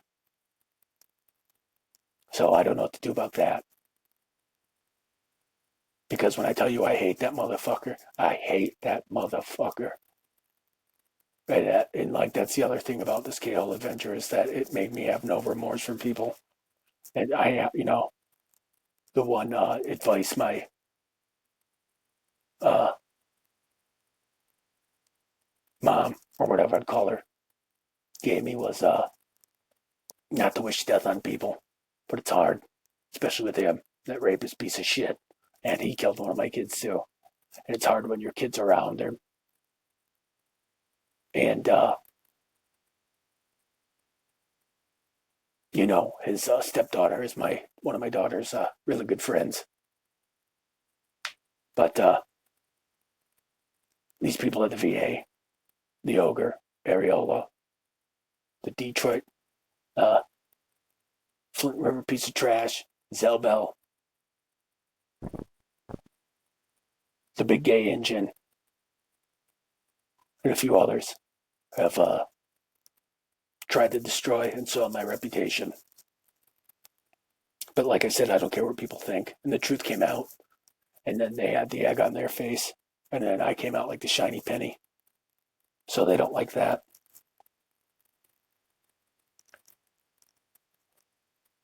And then the other thing that sucks is one of the counselors there at the VA. It's kind of like my half cousin. And his mom tried to kill me when I was in the Army. And she actually went to prison for 15 years.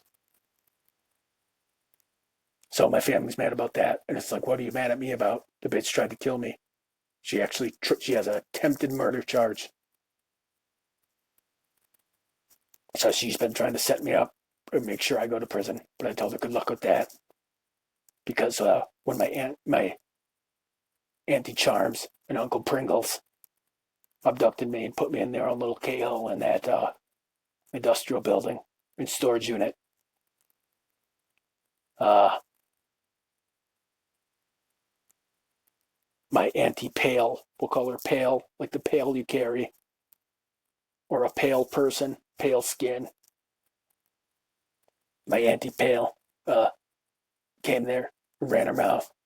And she also tried to take DNA off me.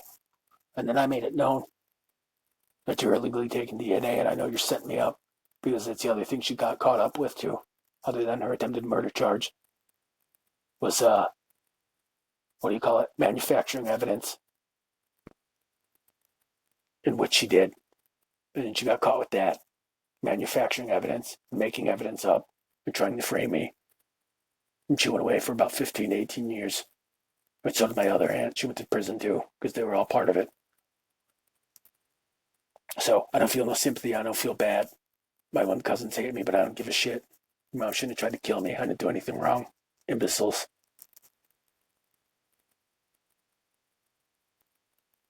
And I'll talk about that whole thing too. My two aunts in the Army trying to kill me. 3 of them, actually. I'll try to talk about my Army experience, especially the experience of it being on ketamine. And the Army doing nothing. Me reporting it, them doing nothing. And then when they finally did something, it was already too late.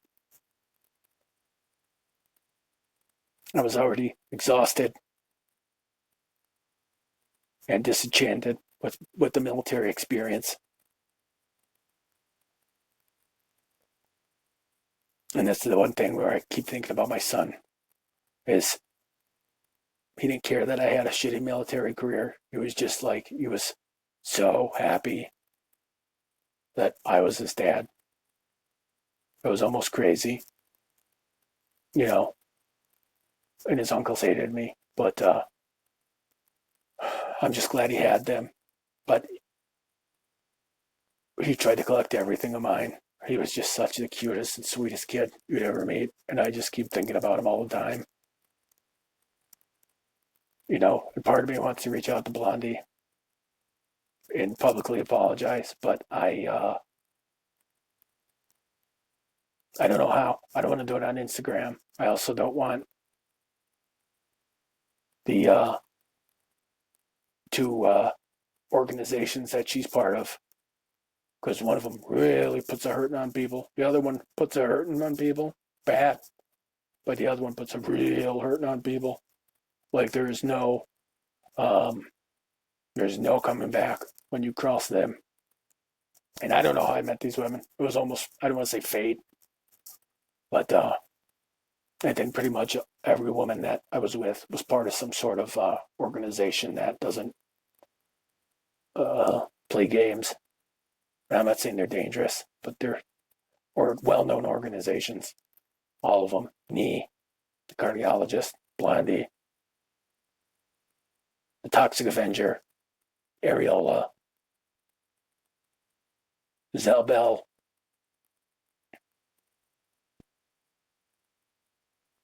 They're all part of organizations that will put a hurting on people if you screw around with them.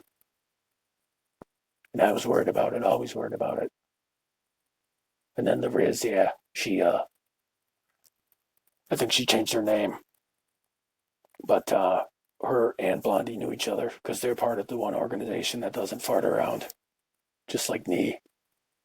And when you cross those people, there's no coming back. There's no money. There's no apologies. There's no amount to anything. You know, and I'm not going to state their organization, but I don't know how I found these women, but they were amazing, even though they're part of them. You know, and even Riz turned her back on me. And then I hated her for it too. Because I really loved her. I loved her too. And she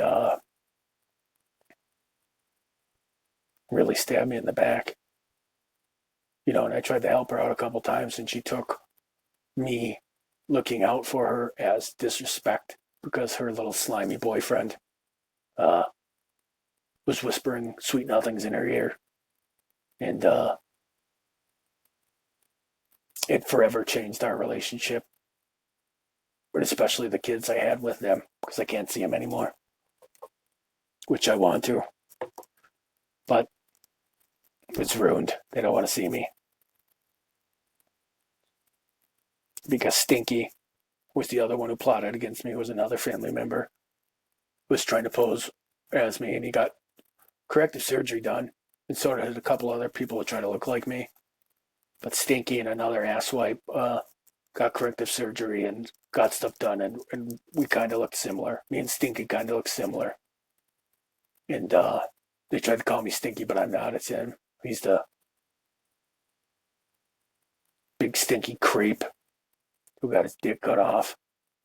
And that's the difference of all you can tell between us is we're both fat right now, but I still have my penis. He doesn't have one. He got his cut off for being a creep and a rapist. But that was knowing the Riz, we'll call her.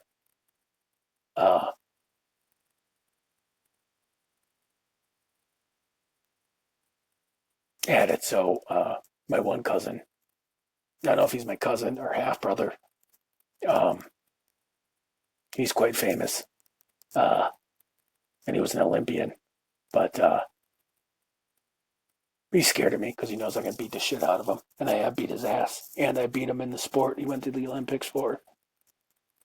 Me and my one best friend, because my one best friend who turned his back on me, was good at the sport that my half brother, or whatever you want to call it, cousin, half brother, step brother, went to the Olympics for, and I smashed him, or my friend smashed him, and then I beat his ass one day.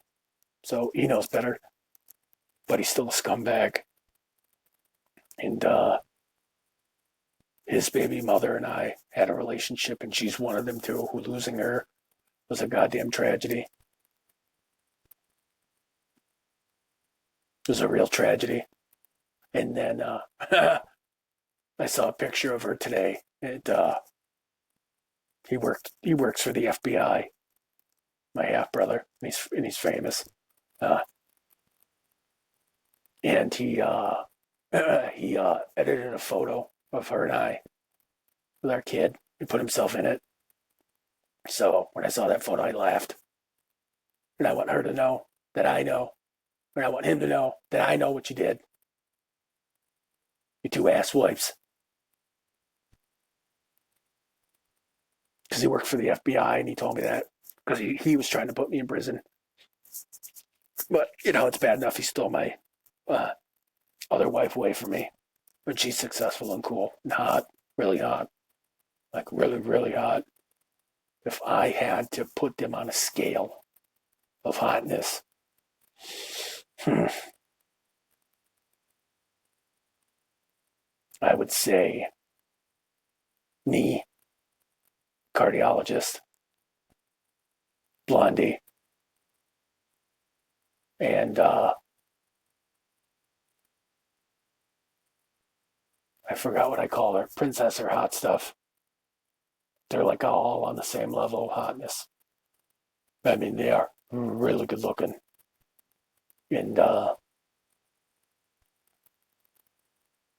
princess and hotness,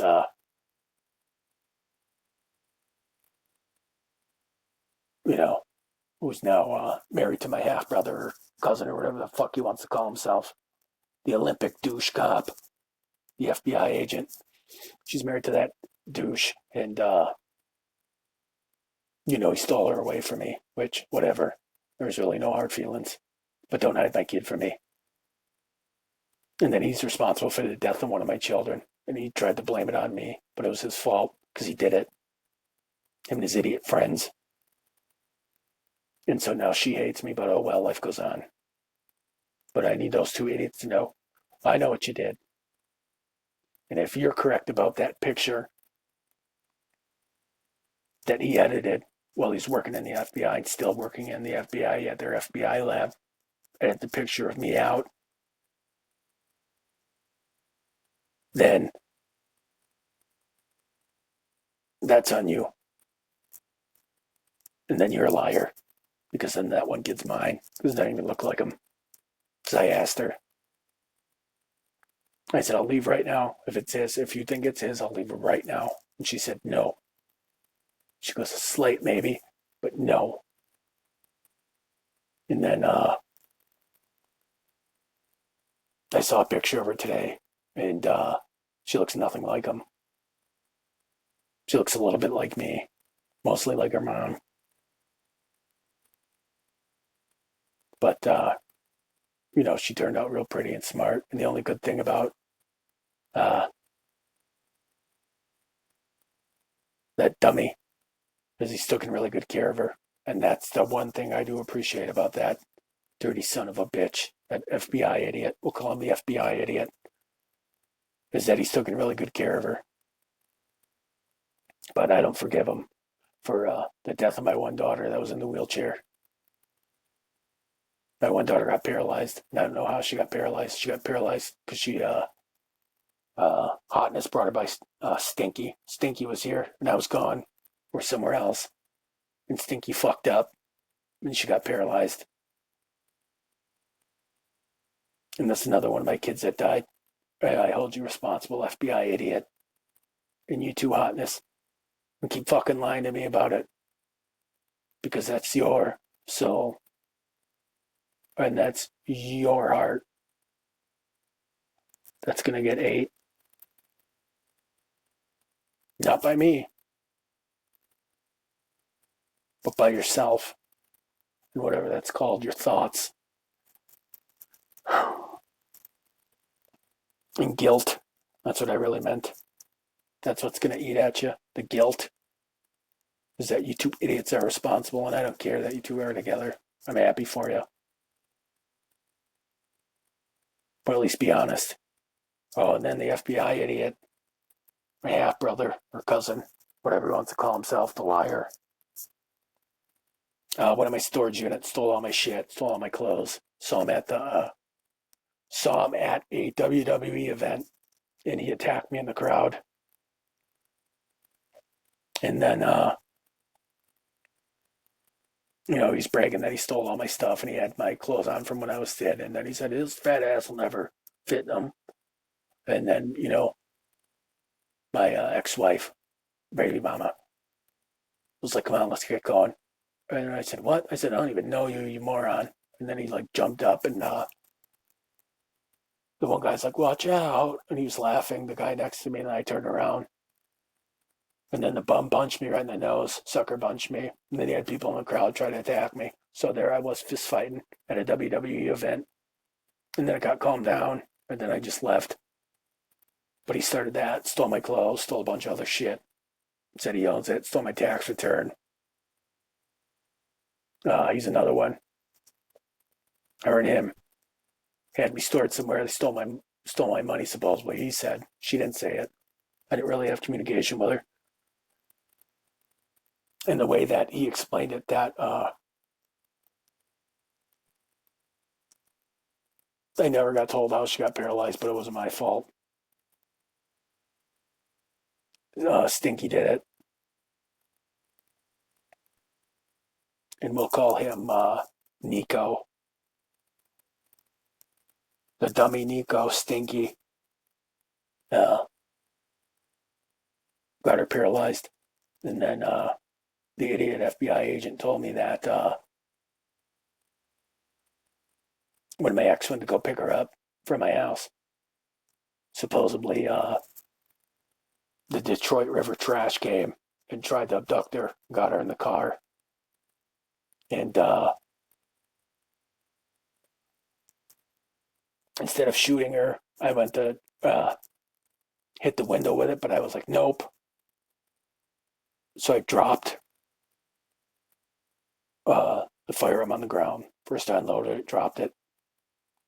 And then I told my kid to back up. And she was like screaming and hysterical. And that's what, they were telling me. And then I used one of those window breakers. And I busted the window. And as I busted the window, apparently, the Detroit River Trash tried to shoot me, and she shot my kid, and the bullet went through my kid and hit me in the chest. And it didn't go through, but it caused such an impact that it gave me a heart attack on the street. And then they all put the boots to me. He came there, brought a friend, my ex-wife. They all stomped me out and tried to break all the bones in my body. Plus, I had a heart attack. So that's another time that I died. Woke up and I was hurting. And I don't just mean like my heart, I mean every bone in my body. And then I looked and I could see that my whole body was covered in bruises, like deep bruises. Took me months to recover. And then he was there and he let me know that this happened a supposed way. And I don't remember it happening like that. I don't remember her shooting her and then the bullet going through her and hitting me. What I remember is I broke the window. I told her to get back, broke the window, and then the glass and the object that I used to break the window kind of bumped her on the head, but it didn't kill her. And it like hit her on the corner of her eyebrow. And that's when the Detroit River Trash supposedly shot me in the chest. But, and that's from my memory that the kid didn't get shot. And then,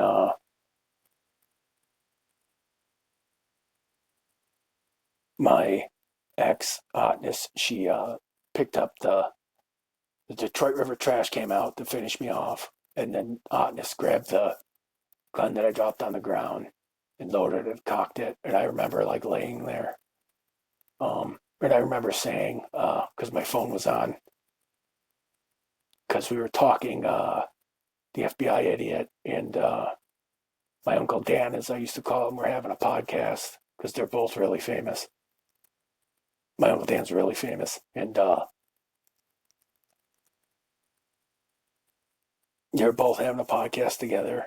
And he even said it, from what I understand, is that I said, I don't think the bullet pierced me, but I think I'm having a heart attack. And then the Detroit River Trash came to finish me off, and Hotness grabbed the gun from the ground, cocked it, loaded her, and I remember her threatening her, saying, "Leave my fucking family alone, you dumb bitch." And then I don't know what really happened after that,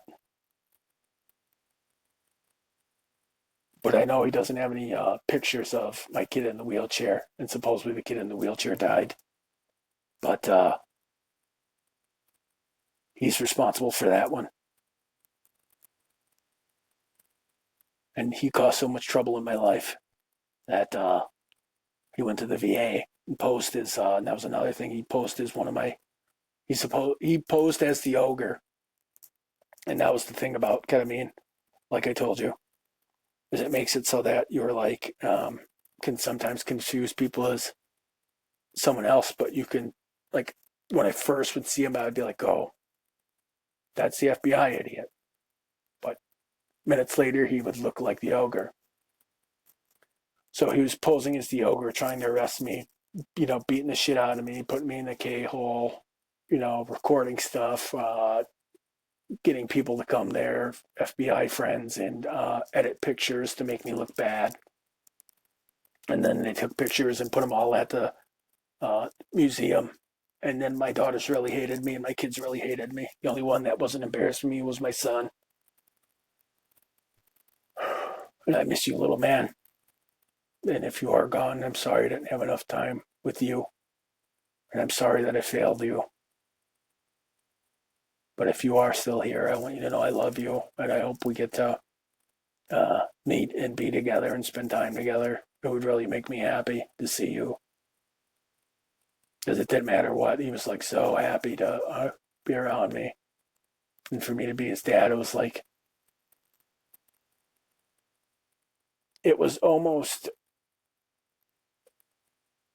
a surreal thing, the love that he gave me. And then my other daughter, I call her the special, like Lego, because I think she was born during that time with that movie. And that's another movie her and I used to bond to. There's my firstborn, my son, what do I call him? And then the special. And I'm not saying she's more special than the other ones, but that's just a nickname I have, or I guess from having the tism, is that comedian would say, you'd say, I got the touch of the tism, and I'll think of his name. And I do have it. I got tested when I was in the Army by a Navy person, and they let me know that I had it. And then I knew I always had it because my real mom let me know when I was in the Army, and that turned out to be a nightmare. And then I think some of my kids had it. And I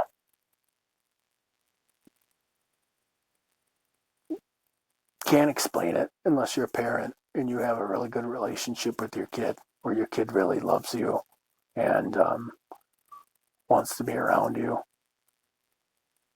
because it's a love that is indescribable to explain to people. And my one daughter, the special, and then my son, And then I had another daughter with, we'll call her mom, Mrs. Nice. And she was another one who she didn't give a shit what happened. She always had my back and she always loved me. And it didn't matter what happened. Those three always wanted to be around. And not that my other ones didn't, but their moms kind of got in their head. And then, like I said, my idiot half brother and it was Blondie. Yeah, they got mad and they turned their backs on me and they were posting fake pictures of me at the Milwaukee Public Museum to try to humiliate me. And then my kids got picked on and a couple of them got beat up real bad. My one daughter with, we'll call her mom Candy. My one daughter from Candy got beat up real bad, got her nose broken real bad. And, I held the school responsible that she went to, and that was another thing. One of my kids got murdered at her school, and I don't know if Blondie was part of it or my cousin. My one cousin, I'm trying to think of a name for her. We'll call her Lise, like how you lease a car. She was pretending to be the secretary, and I don't know if she was there or if it was Blondie when my daughter got murdered at the school, and they hacked her up too, because one of the teachers, and I got the photo, and I don't know if I'll ever post it, but I'll certainly show the police that they hacked her up into pieces, and the one teacher is holding her arm up in the air after it was cut off, and then the guy at the pet shop down the street beheaded her and then mounted her head like you would mount an animal. And I just need that piece of shit to know. I know what you did, scumbag, and I hope the police come for you. Because I can't do what I want, because they want me to go to jail. So that's why I hold, I don't know if it was Blondie or Lise, but I know definitely my half brother or cousin or whatever he wants to call himself was responsible. And either Blondie or Lise was, and or the stinky fish who thinks that I was her boyfriend when I never was. Either she was responsible too, because one of them pretended to be an FBI agent and then got arrested for it. And I don't know if the stinky fish's fat, ugly mom was another fat slob, loser, prostitute, smells, smoked PCP all of her life, and angel dust, so she always stunk like rotten fish. And then her toothless daughter thought I dated her, and I never did.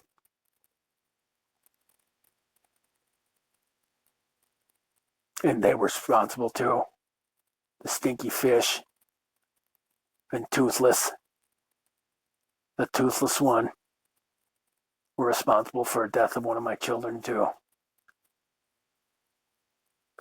And like I said too, I don't know if it was my half brother or cousin. He shot another one of my kids too. And I don't know if Nee was responsible for it, or if it was Zelbel, or if it was Ya. That's the other girl.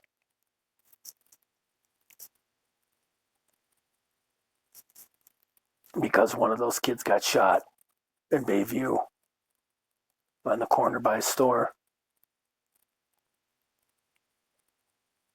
And I remember the idiot bodyguard. But I know that the Jamook FBI agent used to try to pose as one. So I don't know if it was Zalbel or knee or ya with her bodyguard that killed my daughter and shot her. But if she did, then she can go fuck herself too.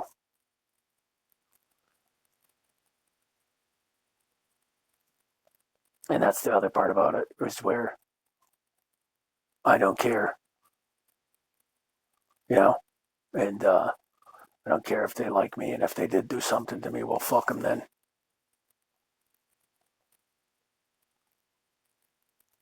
You know, and I'm trying to figure out that comedian who says, I got a touch of the tism. He's a stand-up. His name is Cameron something. He's a black guy.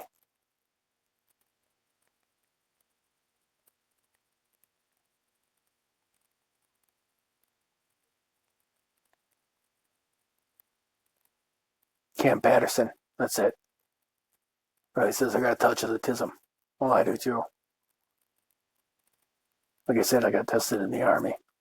But that was the thing about those kids. And then my one daughter. I had a couple more daughters. Oops, sorry about the noise. I had a couple more daughters. One really loved me. I used to call her Baby Robot. She really loved me. And then the one I had with Riz loved me. Really. And then my daughter with Miss Nice loved me. And then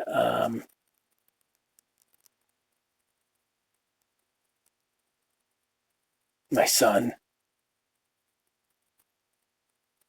really loved me.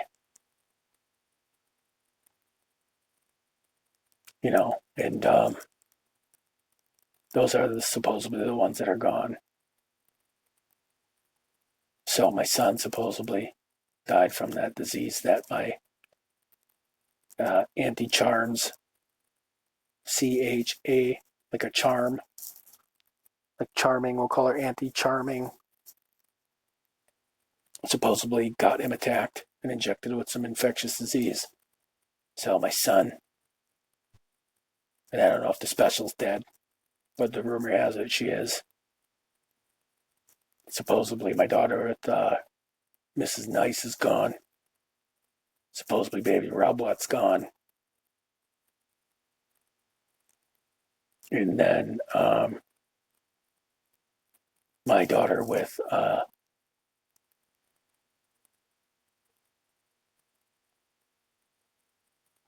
going to think of the other one. Another couple are gone.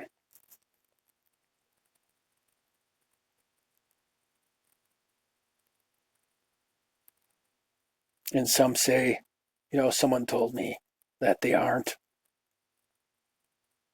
And that it was like a dissociative effect of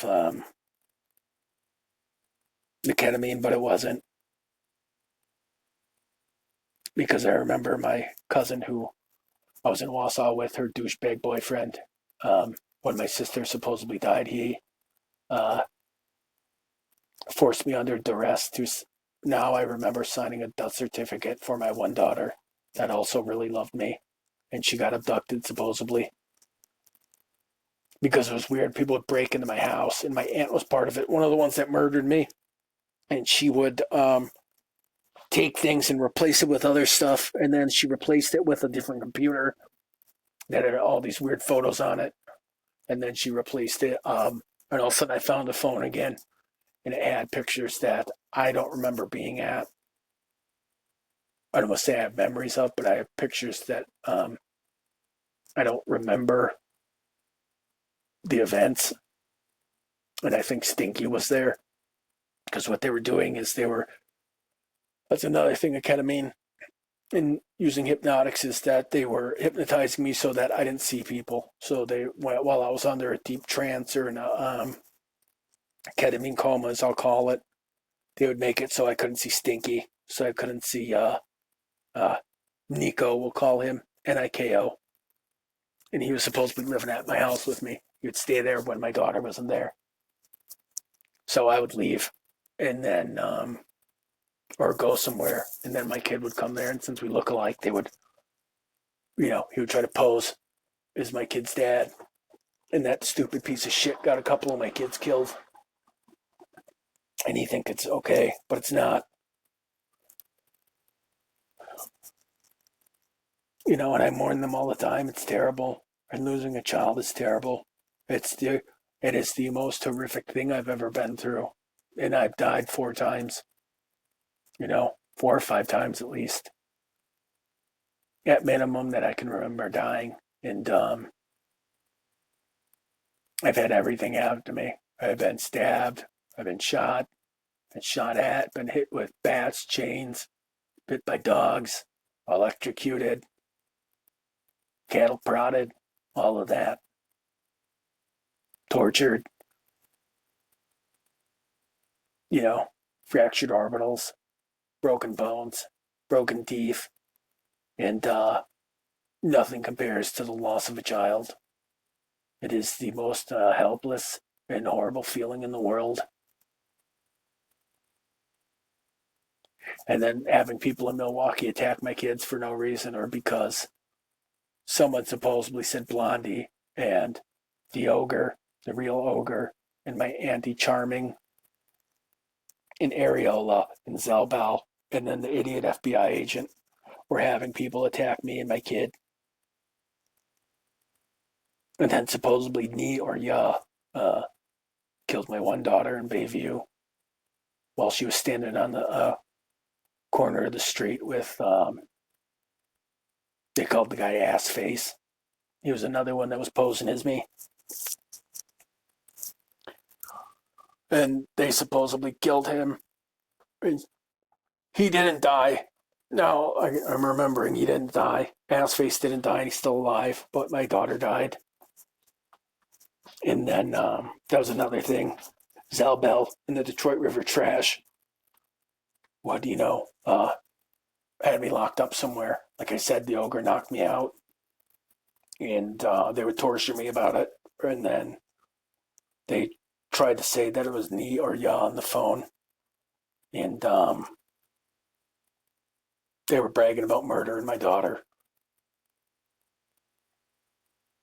And then they thought I was ass face for a while, but I wasn't.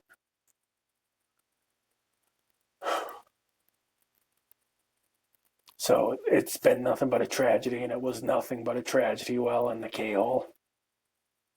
And then I had my identity stolen a few times by people. And then I woke up in like random basements where people were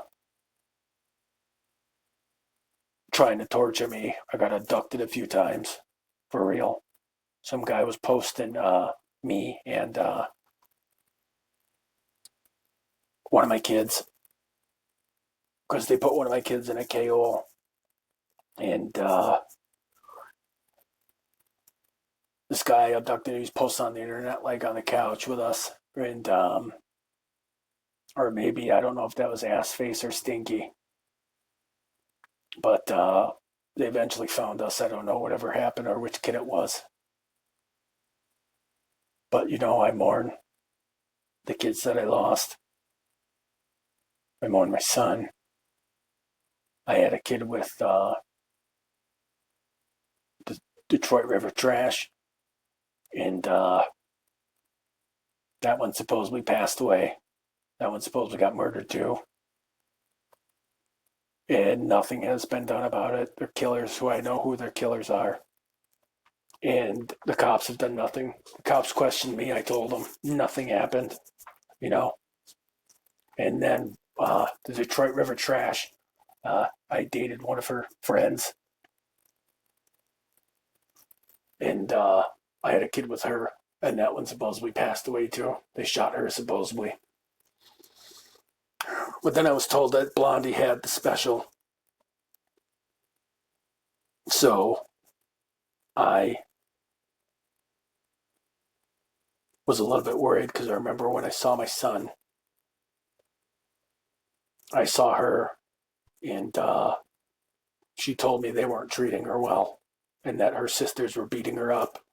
And so I had conversations with her sisters and said, because one of the daughters or two of the daughters that Blondie has aren't mine. One of them might be, but I know one of them's definitely not. One of them's the ogre's and the ogre's daughter. And the one that might not be mine was beating up the special. And I told him, leave my kid alone. I didn't tell him meanly. I said, that's your sister, despite what anybody else may tell you. And see, I don't know if the special is Blondie's or if it's the Flint River Trashes. And the special, I just feel real bad for her, and I just hope she's still alive, like the rest of my kids, because I supposedly told that it was just dissociative effect, and only one of my kids was killed, or two of them theoretically, or not theoretically, actually. The one that got killed when I was in Kuwait, and then another one got killed when I was being withheld by my Uncle Pringles and my scumbag aunt. And my scumbag aunt told me, the reason why we did this and we went after your kids is because we knew we couldn't have did it to you soberly, or if you were really there. So that's why we put ass face Stinky and the idiot in your place. So that's where I have a lot of resentment. And then my aunt for surely had one of my kids' remains in ashes, because when I was at the VA, she threw it on my chest, threw the box of ashes on my chest with the picture of her in her coffin. And then it was supposedly Nee came there with my Uncle Pat and had my daughter's urn, and Nee supposedly dropped. Well, she did. Or she looked like Nee. I don't know if it was Zelbel or if it was really Nee. Dropped the jar of ashes on the ground, and it had a picture of my dead daughter in it, of them after they quartered her like an animal that you hunt. She said, oops, this is what happens when you fuck around. And I remember sitting in the chair, and I went to go. I was protecting myself, and I went to go and overreact. And Uncle Pat pulled a gun on me. And I just let him know, one day, you dirty motherfucker, your time's going to be up, and it may not be with violence. And it won't be with violence, but it will be with the police, because they want me to threaten them and their lives. But, that's why I'm hoping the justice system will do their job if they hear this. So, it's been a ride already. And the road to healing has just begun. And I just hope that Blondie, Nee, and Ya, and the cardiologist aren't really responsible for the death of some of my kids.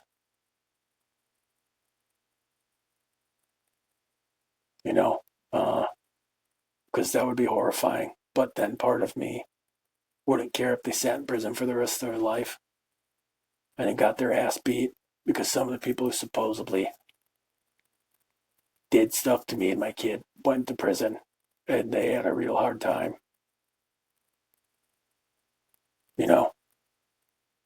Except for I don't know if the cousin who raped me and raped my daughter and his son raped my daughter, and then his cousin, who I thought was a good friend of mine, we'll call him the announcer. The announcer raped one of my daughters. Published photos. People in Milwaukee bought it. He was selling it at a flea market. Caught him. Knocked him out cold. Smashed him a couple times. And all I remember is the ogre called me in and he goes, see what's going to happen. And I said, I want this motherfucker to go to prison for raping my daughter, putting her in a K-hole, stabbing her, having his daughters beat up my daughter, and then stabbing her vagina with a knife. And he supposedly got his Green Beret and Special Forces tab removed, and his CIB and all that stuff. And he was still talking shit while they were stripping him. And I told the ogre, I said, this ain't good enough. It ain't your daughter that got raped and manipulated and beat up. And now I can't even see her because she has such problems from it. And like you said, there's no justice. And that little creep thinks he can get away with it, the announcer. But you won't, you prick. And like I'm fully out of the K-hole now where I think I am, where I feel great. But the part of me that wants vengeance is here. And I know I can't do it physically or violently because that's what they're waiting for. So I hope that this podcast helps and helps people who've been through what I've been through with abuse from the doctors, abuse from their family, been manipulated and used by people, been abducted, been beat up, lost their children, lost their wives, lost everything, which I have. I've lost everything. I hope this helps you, and I hope it helps me. And I hope in the end, all the people responsible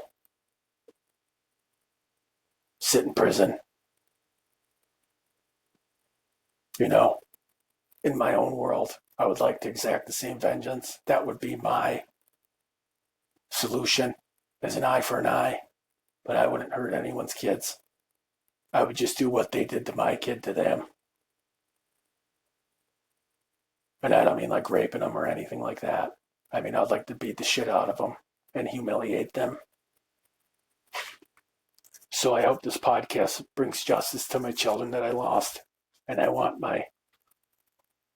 all my kids, and then my kids who are watching over me from above, to know that I love you and I'm sorry I failed you and you deserved better. And I hope you are getting better. And I want you to get better, and I'm here for you anytime you want. You know my name. All you got to do is come find me or call me, and I'll always be there for you. And that I love you so much. And that I hope we get to meet again. And to the ones that are watching over me in heaven and above, I want them to know we'll meet again someday. And I can't wait to embrace them.